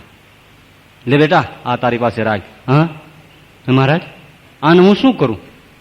બિલકુલ ભોળો. આને હું શું કરું? આની પૂજા કરવાની, આની સેવા કરવાની. કેમ કરવાની બાપુ? જો સીધી સાદી વાત. स्नान पहले करके उसको स्नान करवाना, स्नान करके स्नान करवाना और उसको भोजन करवा के भोजन करना. बस इतना करो. स्नान करके स्नान करवाओ और भोजन करवा के भोजन कर लो. इतना करो, जाओ. ધનો કે ભલે મહારાજ. શાલિગ્રામને પધરાવ્યા. સવાર પડી, સ્નાન કર્યું, શાલિગ્રામને સ્નાન કરાવ્યું. રોટલો રસોડામાંથી લઈ આવ્યો, કારણ કે ભૂખ તો લાગી છે, પણ કીધું છે કે આને ભોજન કરાવીને ભોજન. ધનાએ થાળીમાં બાજરાનો સૂકો રોટલો ભગવાનની આગળ મૂક્યો. સૂકો રોટલો. કહ્યું, લ્યો મહારાજ જમો. તમે નહીં જમો ત્યાં સુધી મારે જમાશે નહીં. મને સાધુડો તમને વળગાડીને ગયો છે, ખાઈ લ્યો. પણ કઈ એમ શાલિગ્રામ આગળ આવી રીતે કોઈ થાળી મૂકી દે અને કઈ ભગવાન ખાય? ન ખાય. કારણ કે આપણો આવો જ નિશ્ચય છે. આપણે એવું નક્કી કરીને બેઠા છીએ કે આ મૂર્તિ કોઈ દિવસ ખાતી નથી, એટલે એકે રોટલી ઓછી નથી થતી. કારણ કે એ આપણો પાકો નિશ્ચય છે. આપણે એમ કહીએ છીએ તો દ્રષ્ટિથી પ્રસાદ કરીને આપે છે, બાકી ભગવાન કઈ ખાતો નથી. આ ખાય ખરો, પણ એ તો કોઈ એવો હોય એનું ખાય, મારા હાથનું તો ખાય જ નહીં, એવો પાકો નિશ્ચય છે. ધનાએ રોટલો ધરાયો. બપોર સુધી, સાંજ સુધી બેઠો રહ્યો, કરગરતો રહ્યો, પણ ભગવાને કંઈ ખાધું નહીં. ક્યાંથી ખાય? રાત પડી ગઈ, ભૂખ્યો સૂઈ ગયો. બીજો દિવસ થયો, વળી પાછો તાજો રોટલો મા પાસેથી લઈ આવ્યો, ભગવાનની આગળ મૂક્યો. કહ્યું, મહારાજ જમો, એક દિવસ તો મને ભૂખ્યો માર્યો, હવે સાધુ પાછો ન આવે ત્યાં સુધી હું તમને આપી ના શકું. આ તું ભૂખ્યો રે અને હું ભૂખ્યો રહું. તને મારા ઘરે નથી ફાવતું, અણોહરું થઈ ગયો છો, તારું ટોળું વયું ગયું એટલે તું મૂંઝા છો, જમી લે. કોણ જમે? બીજો દિવસ અને રાત્રિ પડી ગયા. ધનો ભૂખ્યો. એની માં કે ખાઈ લે, તો ના, આ ખાય પછી ખાઉં. તો કે એ ના ખાય, તો કે સાધુ કહેતો તો એને ખવડાવીને ખાવું, તું ના પાડે. ત્રીજો દિવસ થયો, રોટલો મૂક્યો. ધનો રડતો રડતો કે તારે કેટલા દિવસ મને ભૂખ્યો મારવો છે, હવે તો ખા. આંખમાં આંસુ. એ જ વખતે ચતુર્ભુજ ભગવાન પ્રગટ થયા. તે ધનો, હા इतना बड़ा कहां से निकला, तू इसमें समाया था? પણ કઈ સાંભળે એ પેલા થાળીમાંથી રોટલો ઉપાડીને કટાક બટાક કટાક બટાક. ધનો ખુશ થઈ ગયો. હા હવે ખાધું. મને શું ખબર કે તું આમાંથી નીકળીને પછી ખાય છે. વાત સાચી છે. આવો કઠણ પાણો છે, એમાં નીકળતા 3 દી તો લાગે ને. ખાવ ખાવ ખાવ મહારાજ. ભગવાન જમવા મળ્યા. જમતા જમતા જમતા જમતા જમતા જમતા જમતા જમતા જમતા થોડી વાર થઈ ત્યાં ધનો પોક મૂકીને રોવા મળ્યો. ભગવાન કે હવે તને શું છે? હું તારી સામે જમું છું, તું શું કામ રોવે છે? તો કે તમે બધું ખાઈ ગયા, મારા હાટું કાંઈ નહીં. આટલા બધા ભૂખ્યા તે હું નથી. ભગવાનના હાથમાં છેલ્લો કવલ હતો, કોળિયો હતો. એ ભગવાને કીધું કે લે ધના, હું તને ખવડાવું. અને ભગવાને ધનાના મોઢામાં એ કોળિયો મૂક્યો. ધનાને પ્રસાદ મળતા ધનો ભગવત રૂપમાં સમાઈ ગયો. બસ આ નિશ્ચય છે. આવો થયો, એવો કરવાનો છે. આવું વિચારીને, આવું સાંભળીને, મનન કરીને આવું થશે, તેદી જ આમાં કહ્યું એવું થશે, નહીતર ના થાય. લાડુદાન બારોટ ભાવનગરથી રીહના બંબોળ થઈને આવ્યા ગરડાના દરબારમાં. એ કોણ છે? પાખંડી સ્વામિનારાયણ. એના બધા પાખંડના ફૂરચા ઉડાડી દઉં. રાજવંશી પોશાકમાં નખશીખ સુવર્ણના અલંકારો, 10 કિલો અલંકારના ઘરેણા સોનાના શરીર ઉપર ધારણ કરેલા. ભાવનગરનો મહારાજ ઝાંખો પડી જાય એવો લાડુદાન બારોટ દાદાના દરબારમાં આવ્યા છે. કથા તો લાંબી છે, પણ શ્રીજી મહારાજે લીંબ વૃક્ષ નીચે બેઠા છે. જેનું પાખંડ સમજીને બંધ કરાવવા આવ્યા છે એ લાડુદાનજી મહારાજે ઉભા થઈને કહ્યું, આવો આવો આવો લાડુદાનજી, આવો આવો. નાજા જોગિયા, આ ઘોડાને લઈને એક બાજુ બાંધો, કાળો કામણો લાવીને આસન આપો, લાવો લાવો ગુલાબનો હાર લાવો. એને આપણે હાર પહેરાવી સન્માન કરી. કવિરાજ છે, રાજવંશી કવિરાજ છે, આવો. લાડુદાન જોઈ રહ્યા કે આ શું ઘટઘટનું જાણે છે. નેત્ર મીચીને ભગવાનની સામે જુએ છે, વળી ખોલે છે, વળી જોવે છે. ચરણમાં ઉર્ધ્વ રેખા જોઈ સમાધિ થઈ, જાગ્યા. યેહી મચ્છ યેહી કચ્છ યેહી સુકર તનુ ધાર્યો, યેહી બને નરસંગ દુષ્ટ હરણા કંસ માર્યો, યેહી વામન વપુ કીન લીન પદ તીન ભુવન ત્રય, યેહી ફરશુધર રામ યેહી રઘુપતિ કિય જગ જય, યેહી કૃષ્ણ બુદ્ધ નકલંક, યેહી તેહી ભેટત ભવ ભ્રમ ટલે, કિતનેક રૂપ લાડુ કહે સો યહ સહજાનંદ મિલે, સો યહ સહજાનંદ મિલે. મહારાજ સાધુ કરી દો. અને એ લાડુદાનજીએ દાદાના દરબારમાં ભગવી કંથા સહજાનંદ સ્વામીના હાથે પહેરી. એ જ આપણા બ્રહ્માનંદ સ્વામી. આ નિશ્ચય કે જે છે તે એ આ છે, એ આજ મને મળ્યો, પૂરું. આટલો જ સરવાળો છે, બીજો કોઈ સરવાળો નથી. તો આ રીતેનો નિશ્ચય થાય એ આ નિશ્ચયનું સ્વરૂપ ગયું. એવું આ નિશ્ચયનું સ્વરૂપ છે. હવે આવ્યો મહિમા. થાક્યા છો? તો મહિમા હવે એમ સમજવાનો છે, જેમ જેમ ભગવાનના સ્વરૂપનો મહિમા સમજાતો જાય એમ એને નિશ્ચય પણ દ્રઢ થતો જાય. પર સ્વરૂપ જેટલું સમજાતું જાય એટલું ઉપાસ્ય સ્વરૂપની જોડાણ વધતું જાય.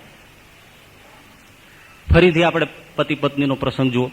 પરિણા પછી પત્ની જેમ જેમ પોતાના પતિના સહવાસમાં રહે છે એમ એના આંતરિક ગુણોને જુએ છે કે આનામાં તો આટલી બુદ્ધિ છે, આટલું કૌશલ્ય છે, આટલી શક્તિ છે. આહા, હજારો માણસો આની ગણ હાથ જોડે છે. આ તો મહાસમર્થ છે. આની બુદ્ધિની, આની પ્રેમની, આની નિખાલસતાની કોઈ સીમા નથી. તો પત્ની વધુ ને વધુ જોડાય કે ન જોડાય? જોડાય. એવી રીતે આ ભક્ત આવી રીતે નિશ્ચય કરે છે. પણ જેમ જેમ એ ભગવાનનું પર સ્વરૂપ જાણતો જાય છે, ઓહો, જેને હું ભગવાન જાણું છું એ ભગવાન આવો છે, ભગવાન આવો છે, ભગવાન આવો છે, એમ જેમ જેમ સમજતો જાય છે એમ વધુ ને વધુ વધુ વધુ જોડાતો જાય. લૌકિક દ્રષ્ટિએ તમે જુઓ, મોટપ જોવાનું, મહિમા જોવાના સાધનો છે એ સુખ સાહિબી ને સત્તા છે. આપણા સૌના મનમાં કલેક્ટર પ્રત્યે અહોભાવ છે. એ આવે એટલે બધા તરત આઘા પાછા થવા માંગે. સારા ગાદલા લાવો, સારા આસન લાવો. શું કામ? આપણે કલેક્ટરની સામર્થ્યને ઓળખીએ છીએ, એની સત્તાને ઓળખીએ છીએ. એના કરતા મુખ્યમંત્રીની સત્તા વધુ છે. એની સાથે જો કોઈ સંબંધ જોડાય તો એનો પાવર સમાય નહીં.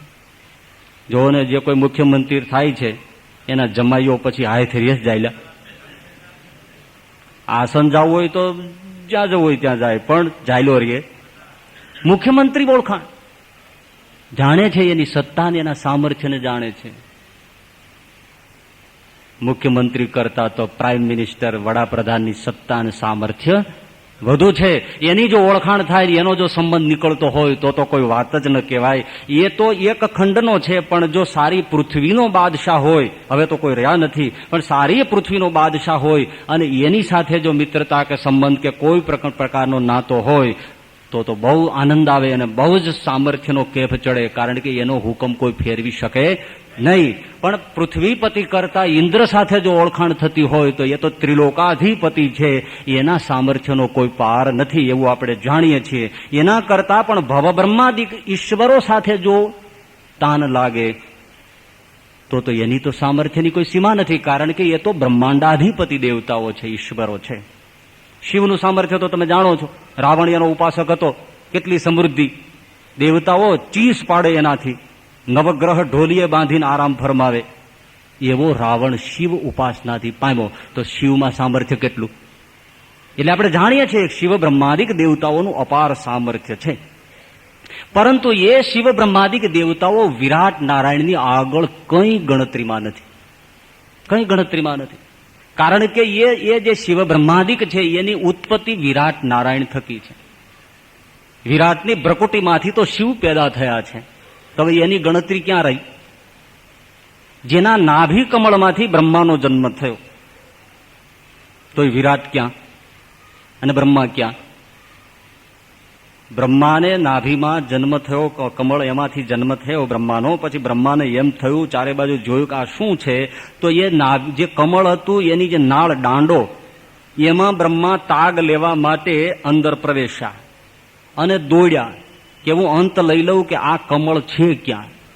તો એ વિરાટની નાભીમાંથી નીકળેલું કમળ, એનો દંડો, એમાં બ્રહ્મા 100 વર્ષ સુધી દોડ્યા તો પણ નાભીના કમળનો દાંડાનો અંત આવ્યો નહીં. જો હવે દાંડાનો અંત ન આવે તો વિરાટનો અંત ક્યાંથી આવે? એકવાર એક બ્રહ્મા રિહાઈ ગયો. આ તો છેલ્લો મેસેજ મને મળ્યો હતી, હું તમને કહું છું. બ્રહ્મા રિસાઈ ગયો અને એમણે ભગવાનની આગળ રાજીનામું મૂકી દીધું કે મારે આ નથી કરવો ધંધો. મનમાં એને શું થયું ખબર છે? એને એમ થયું કે આ અમે ત્રણેય દેવતાઓ સરખા છીએ, બ્રહ્મા, વિષ્ણુ ને શિવ. તો બધે જ્યાં જુઓ ત્યાં શિવની ઉપાસના ચાલે, એના મંદિરો છે, વિષ્ણુના મંદિરો છે, એની ઉપાસના છે. ને મને તો કોઈ નામ નથી પૂછતું. હવે પેલા શરૂઆત તો હું જ કરું છું, સૃષ્ટિની શરૂઆતનો સર્જક બાપ તો હું છું. આ બે જણા તો એક તો ભાંગવાનું કામ કરે છે, છતાં ભાંગવાનું કામ કરે છે એને લોકો પૂજે છે. કોણ? શિવ. વિષ્ણુને બેઠા બેઠા પોષણ કરવાનું, એને લોકો પૂજે છે. હું રાત દી મહેનત કરીને આ બધા કરગઠિયા ભેળા કરીને આ બધા બનાવું છું, તો મને જ કોઈ ઓળખતું નથી. રાજીનામું મૂકી દો, નથી કરવો આ ધંધો. કોઈ ઓળખે નહીં, પરખે નહીં, કઈ લેવાની, કોઈ દેવાની, મારો કોઈ ધડો ન કરે તો મારે શું કામ ઘસાવું? રાજીનામું આપવા ગયા. ભગવાનને કીધું, લ્યો મહારાજા મારું રાજીનામું, મારે આ ધંધો નથી કરવો. ભગવાન એવા બડા પેક, એક પણ પૂછ્યું નહીં તારું કારણ શું છે, શું કામ રાજીનામું આપે, તરત લઈ લીધું. અને જયારે આવી રીતે પૂછા ગાછા વગર તરત રાજીનામું સ્વીકારાઈ જાય તો સામી વ્યક્તિ ઇન્સલ્ટ બહુ થાય કે મારું બેટું આ શું થયું. તરત જ રાજીનામું લઈ લીધું, જાઓ કોઈ વાંધો નહીં, જાઓ હરો ભરો જલસા કરો, જાઓ. બ્રહ્મા મૂંઝાઈ ગયા, બહાર નીકળ્યા, મૂંઝવણમાં ચાલ્યા જાય છે. ત્યાં બીજો 8 મસ્તક વાળો કોઈ પુરુષ નીકળ્યો, હંસ ઉપર દોડ આવે. બ્રહ્મા કે આ કોણ? મારે તો 4 છે ને આને 8 છે. એમ કીધું પ્લીઝ કમ હિયર. તમે કોણ છો? તો કે ભાઈ નિવૃત્ત બ્રહ્મા છું. આ કે હું નિવૃત્ત થયો છું. આ નિવૃત્ત ક્યાંથી નીકળ્યો? નિવૃત્ત એટલે તો કે મારા બ્રહ્માંડનો નાશ થઈ ગયો છે, એટલે નોકરી વગરનો ફાંફા મારું છું. પણ હમણાં છેલ્લા એવા ટીવી ઉપર સમાચાર આવ્યા છે કે આ બ્રહ્માંડના બ્રહ્માએ રાજીનામું આપ્યું છે, એટલે ભગવાનને મળવા જાઉં છું. નોકરી મળે તો મારે લેવી. મારું રામ મૂંઝાઈ ગયા. મારે તો 4 છે ને આને 8 છે. પણ તરત કઈ બોલ્યા નહીં. જ્યાં થોડા આગળ આવ્યા ત્યાં તો 16 મસ્તક વાળા. એ કે તમે કોણ છો? તો હું નિવૃત્ત બ્રહ્મા છું. મારું બ્રહ્માંડ ભાંગી ગયું છે, પણ હમણાં સમાચાર મળ્યા છે કે આ બ્રહ્માંડના બ્રહ્માએ રાજીનામું આપ્યું છે, નોકરી માટે જાઉં છું ભગવાનને અરજ કરવા કે સેવામાં રાખો. આગળ ગયા તો 32, એમ કરતા 64, હજારો મસ્તક વાળા બ્રહ્માઓ દેખાયા. બ્રહ્માનું ગુમાન ઉતરી ગયું કે આને ત્યાં પાર જ નથી. આવા તો કેટલાય નિવૃત્ત આંટા મારે છે, બીજા ગરી જાય ને હું રહીશ. એ જ વડે એમણે જે હંસને પોતાનું વ્હીકલને વાળ્યું ટન અને ડબલ સ્પીડમાં ધકાવી મૂક્યું. આવ્યા ભગવાનની પાસે, મહારાજ મારી ભૂલ થઈ ગઈ છે. શું છે? હું કામ ઉપર ચડી જાઉં છું. લ્યો કોઈ વાંધો નહીં, કરો કામ, જાઓ. જેને ત્યાં બ્રહ્માની કોઈ ગણતરી જ નથી. હવે બ્રહ્માની જે વિરાટ આગળ ગણતરી નથી, એવા વિરાટની અક્ષર આગળ કોઈ ગણતરી નથી. એ અક્ષર છે એ પુરુષોત્તમ નારાયણના દાસ છે, સેવક છે. એવા અક્ષરાધિપતિ જે કોઈ પરાત્પર પુરુષોત્તમ નારાયણ છે, એ મને ને તમને આ સ્વામિનારાયણ રૂપે મળ્યા છે. આ મહિમા છે એનો. ગુણાતીતાનંદ સ્વામી એક વાત લખી છે કે રાજાના કુંવરને ઢેઢથી મરાય નહીં. પતી ગયું ને? રાજાના કુંવરને ઢેઢથી મરાય તાકાત જ નથી. એમ કાળ કર્મ માયા આવી રીતે સમજનારાને કોઈ દંડ શિક્ષા કરી શકે. મહારાજે વચનામૃતમાં પણ કીધું છે, જેને યથાર્થ આવો સંતનો ભગવાનનો નિશ્ચય છે, એનું કાળ કર્મ કઠણ હોય તો પણ બેય મળીને એનું ભૂંડું કરી શકતા નથી. કઈ ન કરી શકે. રાજાના કુંવરને ઢેઢથી મરાય નહીં. ભગુજી ઘવાયા છે, ઓરડીમાં સૂતા છે, જીવાડવાની વાત થઈ છે. શ્રીજી મહારાજે કીધું કે કોઈ ચોકીદાર બેસે. સચ્ચિદાનંદ સ્વામીને કીધું કે આજે રાતે કાળ આવશે, તમે અહીંયા બેસજો, રક્ષા કરજો. ભલે મહારાજ. ગેરી મેઘલી રાત દાદાના દરબારમાં પથરાઈ સચ્ચિદાનંદ સ્વામી પોતાનું પ્રિય હથિયાર હાંબેલું લઈને બાજુમાં બેઠા. ભગવાન સ્વામિનારાયણનું ભજન કરે છે. અર્ધીક રાત ભાંગી હશે ત્યાં એક ઓળો આવ્યો, આમણે હાંબેલું પકડ્યું. ઓલો ઓરડીમાં ગરવા ગયો એટલે આમણે કીધું, કોણ છો તું? કાળ છું, અંદર જાવું છું. અહીં બેઠો છું, નથી દેખાતું દાદા? હટ, વયો જાય થી. તમે તમારું કામ કરો, હું મારું કરું. અરે ભાઈ, તારું કામ કરવા જાય બેઠો છું, અહીંયા ઘૂસવાનું નથી, નો એન્ટ્રી. વયા જાવ પાછા. પેલો પરાણે ઘૂસવા ગયો. આ થયા ઉભા. જાવું છે? હા. ફેરવીને સાંભળેલું અહીંયા ફટકાર્યું. કાળી ચીસ નાખીને કાળ ભાગ્યો. દાદાના દરબારમાં અક્ષર ઓરડીમાં મહારાજ સૂતા હતા, ત્યાં જઈને કાળ રડવા માંડ્યું. મહારાજ જાગી ગયા. શું છે? આ તમારા સાધુએ મને માર્યો, જો ખરા ડોકું મેળી નાખ્યું. મહારાજ કહેતી, શું ત્યાં ઘઉલો ખાવો તો જ ગયો, ખબર નહોતી કે ત્યાં બેઠો છે. આ મહારાજ મારી ભૂલ થઈ. મહારાજે કાળ ઉપર હાથ ફેરવો, શાંતિ થઈ. જાઓ સુઈ જાઓ. કાઢી મૂક. તો કાળ પણ કંઈ કરી શકતો નથી. ગોલીડા ગામમાં રાઘવ, રાણો, ભીમ, વશરામ સાંજે ખીચડી કઢી રોટલા ખાઈને બેઠેલા. રાત પડી, એમાં જોયું તો 4 જમદૂત જોયા. એલા આપણા ગામમાં અહીંયા મહારાજ સંતો આવે, આપણે ભગવાનના ઉપાસક સ્વામિનારાયણની ઉપાસક પરબ્રહ્મ કે જેથી કોઈ પર નથી, અને આ આપણા ગામમાં કરે આપણા બેઠા કોઈને લઈ જાય. લીધી લાકડીઓ, આવ્યા. જે પોળમાં એક ડોસી મરવાની છે ત્યાં ગયા. ત્યાં ત્યાં નીચે ઉતર્યા. તાણે કીધું, પાછા પાછા. તો કે તું તારું ઘર જાળવ. જો આવા શબ્દો બોલ્યો, જમ, તું તારું ઘર જાળવ, આખા ગામનું ન થાય. આ જીવ અમારો છે, એ ભલે જેનો હોય, પણ અમારી હાજરીમાં આ નહીં થાય. અહીંથી બીયા જાઓ. પેલો કે જાય એમ કરીને જમ રાણા રાજગરને મારવા માટે હાથ ઉગામ્યો. પેલા તો તમે વિચાર કરો કે જમ જોયા પછી કોઈના ઝાડા પેશાબ સલામત રહે? અરે આખું ફળિયું પલળી જાય. ચોયડાની ક્યાં કરો છો? ફળિયું પલળી જાય, ધક ધક જાય બધું. લાકડી લીધી. હો પેલા જેવો હાથ ઉગામ્યો એમ છે, જાણતો જતા રહી જાય તો હાસડીને સ્વામિનારાયણ કરી એક જ માર્યો. જમનો દાંત કાડા કરતો હેઠો નાખી દીધો. ઓલા કે આ તો વહમાં છે, ભાગો ભાગો. જીવ મૂકીને જમ ભાગી ગયા. એ દાંત ગોલીડામાં વર્ષો સુધી સચવાયો હતો, અને ઘણાએ એ દાંતને જોયેલો છે. તમારામાંથી કોઈ જોયો છે? અમારે પુરાણી સ્વામી કહેતા, એ મેં દાંત જોયેલો, એ ત્યાં રાખ્યો. હે પછી ભગવાનની ઈચ્છાથી એ ઘર હતું આખું બળી ગયું, જલી ગયું, અને એ જમનો દાંત બળીને ભસ્મ થઈ ગયો. આ કોઈ દંત કથાઓ નથી, પણ ભગવાનના નિશ્ચય વાળાને આવી ઘટનાઓ બને છે, એમાં કોઈ ના નથી. તો આવો જયારે મહિમા સમજાય, અને એવી જયારે નિશ્ચય અને મહિમાની ખટાશ ચડી જાય, ત્યારે એને કોઈ વિષયો લુબ્ધ કરી શકે નહીં. શ્રીજી મહારાજે ભાદરામાંથી સંવત 1863 આસો મહિનામાં એક કાગળ લખ્યો. માચા સુરા સોમલા અલૈયા મૂળું નાજા માતરામાં મૈયા અજા જીવા વીરદાસ વળી લાધા કાળા કમળ શિમળી યહ સર્વે તજી ઘર બાર થાજો પરમહંસ નિરધાર.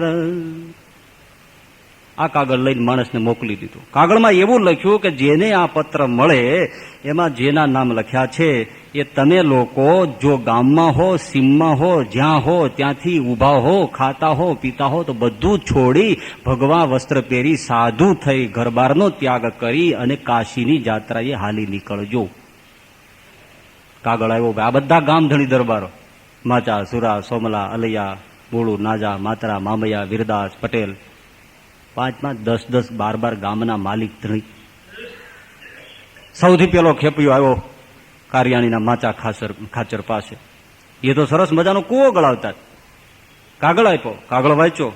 ધબધબાટ વાવનું કામ ચાલે અને કાગળમાં વાંચ્યું કે જ્યાં હો ત્યાંથી એ જ સ્ટેન્ડિંગ ઓર્ડર કહેવાય ને, નીકળી જાઓ. તરત જ ત્યાંથી નીકળીને કુંભારને ત્યાં જઈ ગેરુવા કરીને હાલી નીકળ્યા. જેને જેને મળતા ગયા બધા ભેળા થઈને સારંગપુર ભેળા થયા. 2-3 જે બાકી રહ્યા તો એમને થયું કે એમને ખબર કરતા જાય, ભેળા થઈ જાય રસ્તામાં તો ભલે, નહીં તો શિયાળી થોડુંક રોકાવું અને શિયાળીમાં આજુબાજુ જે બોલાવાના છે એને ખેપિયાથી બોલાવી અને પછી ભેળા થઈને આપણે કાશીએ ચાલી નીકળીએ. શિયાળી મંડળ આવ્યું. શિયાળીની આસપાસના જે બોલાવાતા એમાં ખેપિયો મેથાણના અજા પટેલને પત્ર આપવાનો હતો એટલે ત્યાં પહોંચ્યો. લખતર બાજુ છે ને જે ઝાલાવાડ સુરેન્દ્રનગર. ઘરે જઈને ખેપિયો ઉભો રહ્યો કે ભાઈ છે પટેલ અજાભાઈ છે? તો કે ના, એ એમના ભાણાને પરણાવવા માટે કડું ગામ ગયા છે. જાન અહીંયા જ હતી કારણ કે આ ગામમાં જ મામાના ગામમાં જ ભાણિયાને પરણાવ્યો છે અને ભાણિયાના માતા પિતા ગુજરી ગયા છે એટલે બધી જવાબદારી મામા ઉપર છે. એટલે એમની જાન પરણાવીને જાન સાથે અત્યારે કડું ગયા છે. ભાણાનું લગ્ન છે. માણસ તરત દોડ્યો. જયારે કડું પહોંચ્યો ત્યારે બરાબર ગામમાં આ જાનનું સામૈયું ચાલે. અજા પટેલ મોખરે ઢોલીડાના ધ્રુવાંગ ધ્રુવાંગ અવાજ જાય.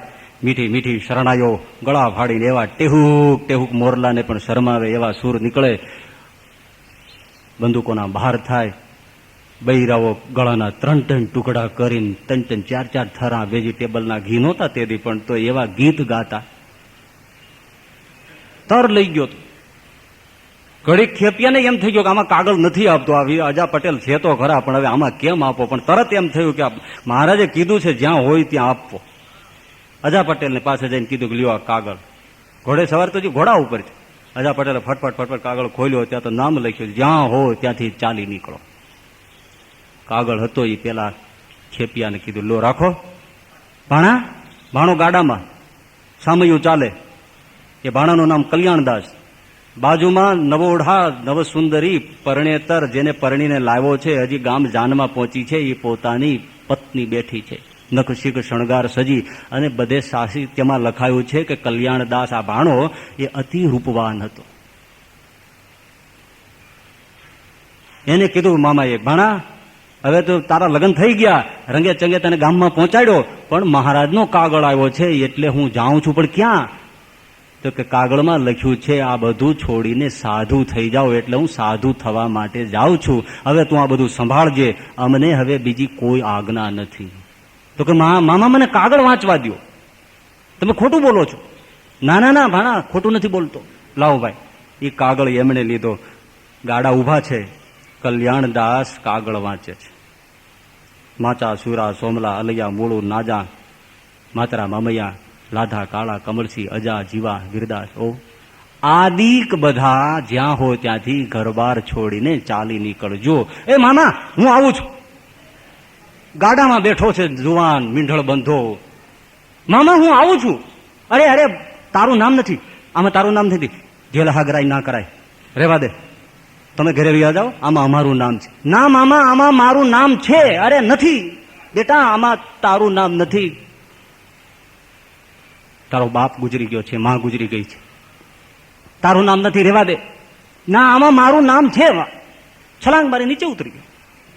હાલો, અરે આમાં તારું નામ બતાવ. નામ નથી. તો કે આમાં મામા આદિ લખ્યું છે ને, એ આદિમાં કોણ ન આવે? આદિમાં કોણ ન આવે? અને એમાં લખ્યું છે જેને આવવું હોય એને સાંખ્યોગી કર્મયોગી ઘર છોડીને આવજો, એમાં અમારું ગમતું છે. તો મહારાજ આ મામા અત્યારે મહારાજનું પુરુષોત્તમ નારાયણનું જો ગમતું હોય તો પછી આ કાદવ કીડામાં કયા પાપનો પડું? સગાવાલા કરગર્યા આ વહુ બધી સાંભળે. હવે એને ખબર નહીં કે આવું ધીંગાણું થાય. આ ખેલ એને કોઈ દિવસ જોયેલો નહીં કે આ શું. અને આવી રીતે કોઈ વયો જાય માટીડો, એ તો કલ્પનામાં ન હોય ને. આવું તો સપનું ન આવે કોઈને. સપનું આવ્યું કોઈ દી? આવું કોઈ સપનું આવે તો ફાટી પડે. તોય કેટલાય જોશીને બતાવવા જાય, મને કાલે આવું સપનું આવ્યું, કઈક મારું ઘર ભાંગશે નહીં ને. ઘર નહીં ભાંગે, તારું ઢેંઢું ભાંગશે. એ જે આવી છે ને એ જ ભાંગશે ઢેંઢું, અને એ બાકી રાખશે ને તો તારા છોકરા ભાંગશે. ધીરો ખેમજી છલાંગ મારીને નીકળી ગયો. મામા હું આવું છું, આવું છું મામા. ગામના બધા જોઈ રહ્યા. ઢોલ ધબકતા બંધ થઈ ગયા, શરણાઈઓ બંધ થઈ ગઈ, ગીત ગવાતા બંધ થઈ ગયા. હાય હાય હાય કે જુવાન હાલી નીકળ્યો. આ વૈરાગને પંથ. મામો ભાણે બે નીકળી ગયા. કીધું કે શિયાળે મંડળ છે. આવ્યા શિયાળી. ત્યાં બધાએ વાળંદને બોલાવીને મુંડન કર્યા. ચોટલી સહિત કાપી નાખ્યું બધું. એકદમ નવા નકોર નાળિયેર જેવા માથા. કુંભારને ત્યાંથી ગેરું મંગાવીને બધા જે ધોતિયા હતા એને ફાંકા પાડી રંગી અલ્ફીઓ કરી, એક આમ લટકાવીને એક આમ લટકાવી હાલી નીકળ્યા બધા કાશીની જાત્રા. વચમાં આવ્યું જેતલપુર અમદાવાદનું. એ ગામમાંથી નીકળે છે ત્યાં આધારાનંદ સ્વામી હરિચરિત્રામૃત સાગર જેમણે ગ્રંથ લખ્યો છે એ મળ્યા. અરે તમે? હા સ્વામી, તમારી નજર ઝીણી છે, તમે અમને ઓળખી ગયા, બાકી આમાં કોઈ ઓળખે નહીં. ના ના ના, શેનો ન ઓળખું? આ તો તમે બધાય. હા. અરે સુરા ખાચર તમે? હા જો. પણ આ શું થયું? નાથાની માએ કંઈક કહ્યું? ના એવું નથી, આ મહારાજનો કાગળ છે, વાંચો. ઓહો, ગામધણી દરબારો કાશીની જાત્રાએ હાલી નીકળ્યા છે. ધન્ય છે ભગવાનને, ધન્ય છે આવા ભક્તોને. પણ હાલો, અહીંયા ભાઈ રામદાસજી બેઠા છે ને જે નારાયણ કરતા જાઓ એમ છે. હા, ભાઈ રામદાસજીને આગલી રાતે મહારાજે સાક્ષાત દર્શન આપીને કહ્યું કે અમારી નવી પરમહંસની મંડળી આવે છે, અમે આવો ખેલ કર્યો છે, અમે કાગળ લખ્યો છે અને મારા મરદ માટીડા બધા સાધુ થઈને હાલી નીકળ્યા છે કાશીની જાત્રાએ જવા માટે. હવે એકના બે નહીં થાય, કાશીએ જશે. માટે હવે તમે એમને સમજાવીને કાશી જવા ન દેતા, પણ એને તમારી સાથે લઈને મને ભુજમાં મળો. ભલે. આ બધા આવ્યા, બધા એને ભેટ્યા. ભાઈ રામદાસજી તો જાણતા હતા એટલે એમને કોઈ આશ્ચર્ય હતું નહીં. મહારાજે બધી વાત કરી હતી, બધાને ભેટ્યા અને કીધું ચાલો ભોજન કર્યા આવ્યા, હવે ચાલો અમારી સાથે, આપણે ભુજ જવું છે. ના, અમારે કાશી જવાનો આજ્ઞા છે. ભલે હોય, મને મહારાજે કહ્યું છે અને જે કાંઈ રાજીપો કુરાજીપો થશે હું ભોગવીશ, પણ મારી સાથે ભુજ ચાલો. અહીંયા આવી ગયા, સંતના ચરણમાં 68 તીરથ છે. આ બધી કાશી છે. કાશી આ જશો તોય ભલે અને મારી પાસે આવો તોય ભલે. હાલો, ઉપાડ્યા ભુજ. ક્યાં જેતલપુર ને ક્યાં ભુજ. એ જમાનામાં વિકટ વ્રણ, વિકટ રસ્તો. અથડાતા અથડાતા ભુજમાં આવ્યા. સવાર ઉગ્યો છે. મહારાજે બધાને કીધું, ગંગારા મારિક મલ, સુંદરજીભાઈ દિવાન કારભારી, બધાને બોલાવીને કીધું ગામની બહાર જે જગ્યા છે એમાં સભા કરવી છે. શીરાપુરીના આંધણ મૂકો, સરસ મજાની રસોઈ બનાવો. કેમ? આજે અમારા નવા પરમહંસોની મંડળી આવે છે, એને અમારે ભોજન કરાવવા છે. કોણ છે મહારાજ? એ આવશે ત્યારે જોઈજો. ઘટઘટનો સ્વામી જાણે છે. અહીંયા શીરાપુરીના આંધણ મુકાયા. મહારાજ ત્યાં સભા કરીને બેઠા. મંડળી આવે એટલે સન્માન કરવા સામે દોડીએ. જાંજ પખવાજ મૃદંગ લઈ સંત મંડળી બેઠી છે, ગુણ કીર્તન ગાય છે, કોઈને ખબર નથી. એમાં 18 જણા આવ્યા ભગવા. મહારાજે જોયા અને દોડીને મહારાજ પોતે દંડવત કરવા માંડ્યા. મુક્તાનંદ સ્વામી આદિક સંતો છે એમણે મહારાજના બાવડા જાળીને ઉભા કર્યા. પેલા મંડળના પરમહંસો સામે દોડ્યા કે મહારાજ તમે રહેવા દો. પુરુષોત્તમ નારાયણને ગૌરવ છે કે મારા અર્ધા વચને કેવું કરે છે. પેલા દોડ્યા, મળ્યા, ભેટા, બધા એને વેલ વાલથી બધાને માથે હાથ ફેર્યા,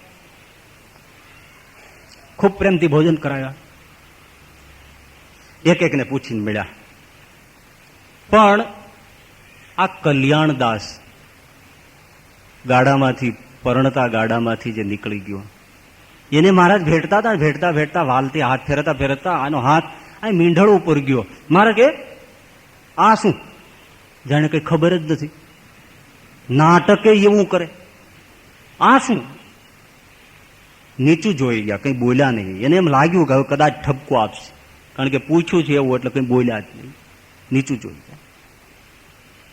આ શું છે? એટલે એના મામા અજા પટેલ બોલ્યા, મહારાજ આપ એને જાણો છો, એ કલ્યાણદાસ છે. હા ઓળખું છું, પણ આ શું? મહારાજ આવી રીતની ઘટના ઘટી છે. પરણીને આવ્યો છે અને ગાડામાંથી કન્યાને છોડીને નીકળ્યો છે. એટલે મીંઢળ બંધો યુવાન છે. આ હા હા હા હા હા, અદભુત અદભુત અદભુત. તમે અમારા માથા સાટે, તમે અમારા માથા સાટે, તમે અમારા માથા સાટે 3 વાર બોલ્યા, બાથમાં ઘાલીને ભેટ્યા. તમે અદભુત કામ કર્યું છે. જાઓ, તમારું નામ અદભુતાનંદ પાડીએ છીએ. અદભુતાનંદ નામ પાડીએ. બેસો બેસો. દિવસો ચાલે છે. એક દિવસની સવારે પાછા ફરીથી બધા જ પરમહંસોને વાલથી વાત કરતા કરતા મહારાજ કે નવા પરમહંસો સાંભળો, હવે અમારી આજ્ઞા જેમ પેલા માનીને એમ માનો. હવે બધા આ ભગવા ઉતારીને ઘરે જાઓ. સુરા ખાચર કે બહેનો મહારાજ મને નાથાની માં ના ગરવા દે. પતી ગયું. ના રાખો તો કુવામાં પડીને મરવું, પણ અહીંથી ના જાવ. મહારાજ કે સુરા ખાચર એવું નથી, જેમ અમારી આજ્ઞા માની એમાં તમે કલ્યાણ માન્યું છે, એમ જ આ આજ્ઞામાં પણ કલ્યાણ છે. અલિયા ખાચર ને સુરા ખાચર, માચા ખાચર કે મહારાજ અમને હાથી અત્યાર સુધી બેસાડીને ફેરવા, હવે ગધેડે શું કામ બેસાડો? માંડ છૂટ્યા છે. હવે આ સ્વાદ. અને વાતે સાચી. આટલા આટલા દિવસ પુરુષોત્તમ નારાયણની ભેળા ભગવી કરતા, વાત સાચી છો, ફેર પડી જાય. તમે આમનમ બેઠો છો ને, પણ તમે ભગવા પહેરીને અમારી ભેળા આવો ને, આખી દુનિયા બદલી જાય. તમે આખી દુનિયા બદલી જાય અને જુદું જુદું જ લાગે હાવ. તો એ જે જુદો સ્વાદ અને એ વખતનો પરબ્રહ્મની સાથેનો નવો સાધુ, નવો ભગત થયો હોય, અમને ખબર છે. અને ત્યારે આપણા ગુરુ એટલી વૃદ્ધ ઉંમર, નવો થાય સાધુ તો ક્યાંક લઈ જાય, ભેળો લઈ જાય એને, અને એના હરખનો પાર ન રહે. મને આજ સ્વામીએ એની ભેળો ફેર્યો. હવે જો આ ઘટના બનતી હોય તો એ વખતમાં શું બન્યું હોય? નથી જવું? ના ના ના, જાઓ. અમારામાં કાંઈક કચાશ છે એટલે તમે અમને ઘરે મોકલો છો. વાત એ સાચી નહીં. કોકને આવું આપણે કહે હવે તમે ઘરે વૈયા જાવ, એનો અર્થ શું? તું હાય લેવો નથી. અમારામાં તમે અમને કહી શકતા નથી. આટલા દિવસમાં તમે અમારું અંતઃકરણ જોયું કે આ ત્યાગાશ્રમમાં ચાલી શકે એમ નથી, એટલે ધ્રુસકે ધ્રુસકે રડવા માંડ્યા, એટલે તમે એમને ઘરે કાઢો છો. મહારાજ એક એકને પાછા ભેટા કે એવું નથી, પણ મારી આજ્ઞા છે, તમે જાઓ. એનાથી વિશેષ સત્સંગનું કામ કરાવવું છે. દુખતે હૈયે બધાને વિદાય આપી. એક ન ગયા. કોણ? અદભુતાનંદ સ્વામી ઉભા જ ન થયા. મહારાજ કે એ ભલે બેઠા, એ ભલે બેઠા, જાઓ તમે બધા જાઓ. અને એને કાયમ પોતાની પાસે રાખ્યા. અદભુત કાર્ય કર્યું. અદભુતાનંદ નામ પાડ્યું, કાયમ સાથે રાખ્યા. થોડા દિવસ થયા. અદભુતાનંદ, હા મહારાજ, તમારે ઘેરે જઈને તમારી પત્ની પાસે જો તમે ભિક્ષા માગી આવો તો હું ખરો માનું. એક અદભુત કામ બાકી છે. ભલે મહારાજ, જાઓ, અત્યારે જાઓ, હમણાં જાઓ. આ મહાત્મય સહિત જેને નિશ્ચયની ખટાઈ ચડી ગઈ હોય, એના દાંત વિષયોને પછી ચાવી શકે નહીં. જાઓ. પોતાને ઘેરે જે પત્ની હતા ને, એ આ દ્રશ્ય જોઈને તો કોણ જાણે શું દિવ્યાનુભૂતિ થઈ કે એ મહિલાએ આજીવન બ્રહ્મચર્ય વ્રત લઈ અને પ્રભુ ભજનમાં વિતાવાનું નિયમ લઈ લીધું. આ બનતું હોય તો પછી મારે પણ એ જ કરવું, કારણ કે હું પરણી ગઈ, મારો પતિ જ છે. અને અમારી આર્ય નારીઓને માટે તો એક ભવ હોય, બબે ભવ હોય નહીં. મારો એ પતિ છે, બસ પતિ ગયું. હવે અમારે પતિ એ, અને એ તો પાછો જેને ભજવો છે એને ભજે છે, તો મારે તો એક સાથે બેયને ભજવાના છે. અખંડ પોતે એમાં રહ્યા. સવારનો પોર ફાટ્યો છે, હજી સૂર્યનારાયણ ચોટિયાવા આકાશમાં ગયા છે. ઘરમાં કામ કરે છે, ત્યાં ફળિયામાં આહલેખ પડી, ભિક્ષામ દેહી. આ કોણ? બહાર નીકળ્યા, આહા, ઓળખી ગયા. અને એને કોણ ન ઓળખે? કયો જી, કોણ ન ઓળખે? આ તો ઈ દીર્ઘ ઈ, આ તો ઈ. પણ કઈ બોલ્યા નથી. હરખાતે હરખાતે એમણે ભિક્ષા આપી, જોડી લંબાવીને એમાં ભિક્ષાને ગ્રહણ કરી. હજારો વર્ષ પહેલા થઈ ગયેલો ગોપીચંદ અને ભર્તૃહરિનો પુનરાવર્તન ભગવાન સ્વામી નારાયણે કરાવ્યું. ભિક્ષા લીધી, શ્રીજી મહારાજની પાસે ગયા. બહુ લાંબુ જીવા છે, 110 વર્ષની આસપાસ અદભુતાનંદ સ્વામી ધોલેરામાં જીવ્યા છે. ખૂબ મોટી સત્સંગની સેવા કરી છે. એવા એ અદભુત કાર્યો છે. જીવનનો કોઈ અંત નથી. પણ કહેવાનું કે જેને મહાત્મય અને નિશ્ચયની ખટાશ ચડી જાય એના જીવનમાં આ બને, બીજાનું કામ નથી. હવે એક નાનકડી વાત છે, અને શ્રીજી મહારાજ કહે છે, એવો નિશ્ચય, એવો મહિમા, એમ કહી કહીને પણ પોતાના સ્વરૂપનું ભાન કરાવે છે. એટલે સરસ છેલ્લે વાત કરે છે કે ભગવાનનું સ્વરૂપ છે તે તો માયાના ગુણ તેથી પર છે, વિકારે રહિત છે. પણ એ જીવના કલ્યાણને અર્થે મનુષ્ય જેવા દેખાય છે, પણ અલ્પમતીવાળા છે, એને દોષે યુક્ત કહે છે. એમાં એને વિકાર જુએ છે, કામી જુએ છે, ક્રોધી જુએ છે, લોભી જુએ છે. તો એ સ્વરૂપને ઓળખ્યો નથી, તો એને એ દોષનું પાપ લાગે છે. પણ જો નિર્દોષ સમજે તો એનું કામ થઈ જાય. પ્રથમના 73માં મહારાજ એક વાત કરતા કરતા એમ બોલ્યા કે આ મૂળજી બ્રહ્મચારી એનામાં ઈશ્વર જેવા ગુણ વર્તે છે. પણ શું કામ જાણો છો? કારણ કે અમારી ભેળા રહે છે ને, એ જાણે છે કે આ મહારાજ તો આકાશ સરખા નિર્લેપ છે, મહારાજને કોઈ પોતાનું નથી, કોઈ પારકું નથી. આવા અમને જાણે છે, તો જેવા ભગવાનમાં ગુણ હોય એવા બ્રહ્મચારીમાં વર્તે છે. અને સૌ તમે જે બાઈ ભાઈ બેઠા છો એ બધાને પ્રતીત છે કે આ મુકુંદ બ્રહ્મચારીમાં કોઈ જાતની ખોટ નથી. તો એવું કેમ થવાય છે? તો મોટાઓને નિર્દોષ સમજવાથી આવું થવાય છે. અને જે દોષ સમજશે તો એને કામ ક્રોધાદિક બધા દોષ અંતઃકરણમાં આવીને નિવાસ કરશે. કામી સમજશે, લોભી સમજશે તો એ ક્યારેય કામ ક્રોધ લોભથી મુક્ત થશે નહીં.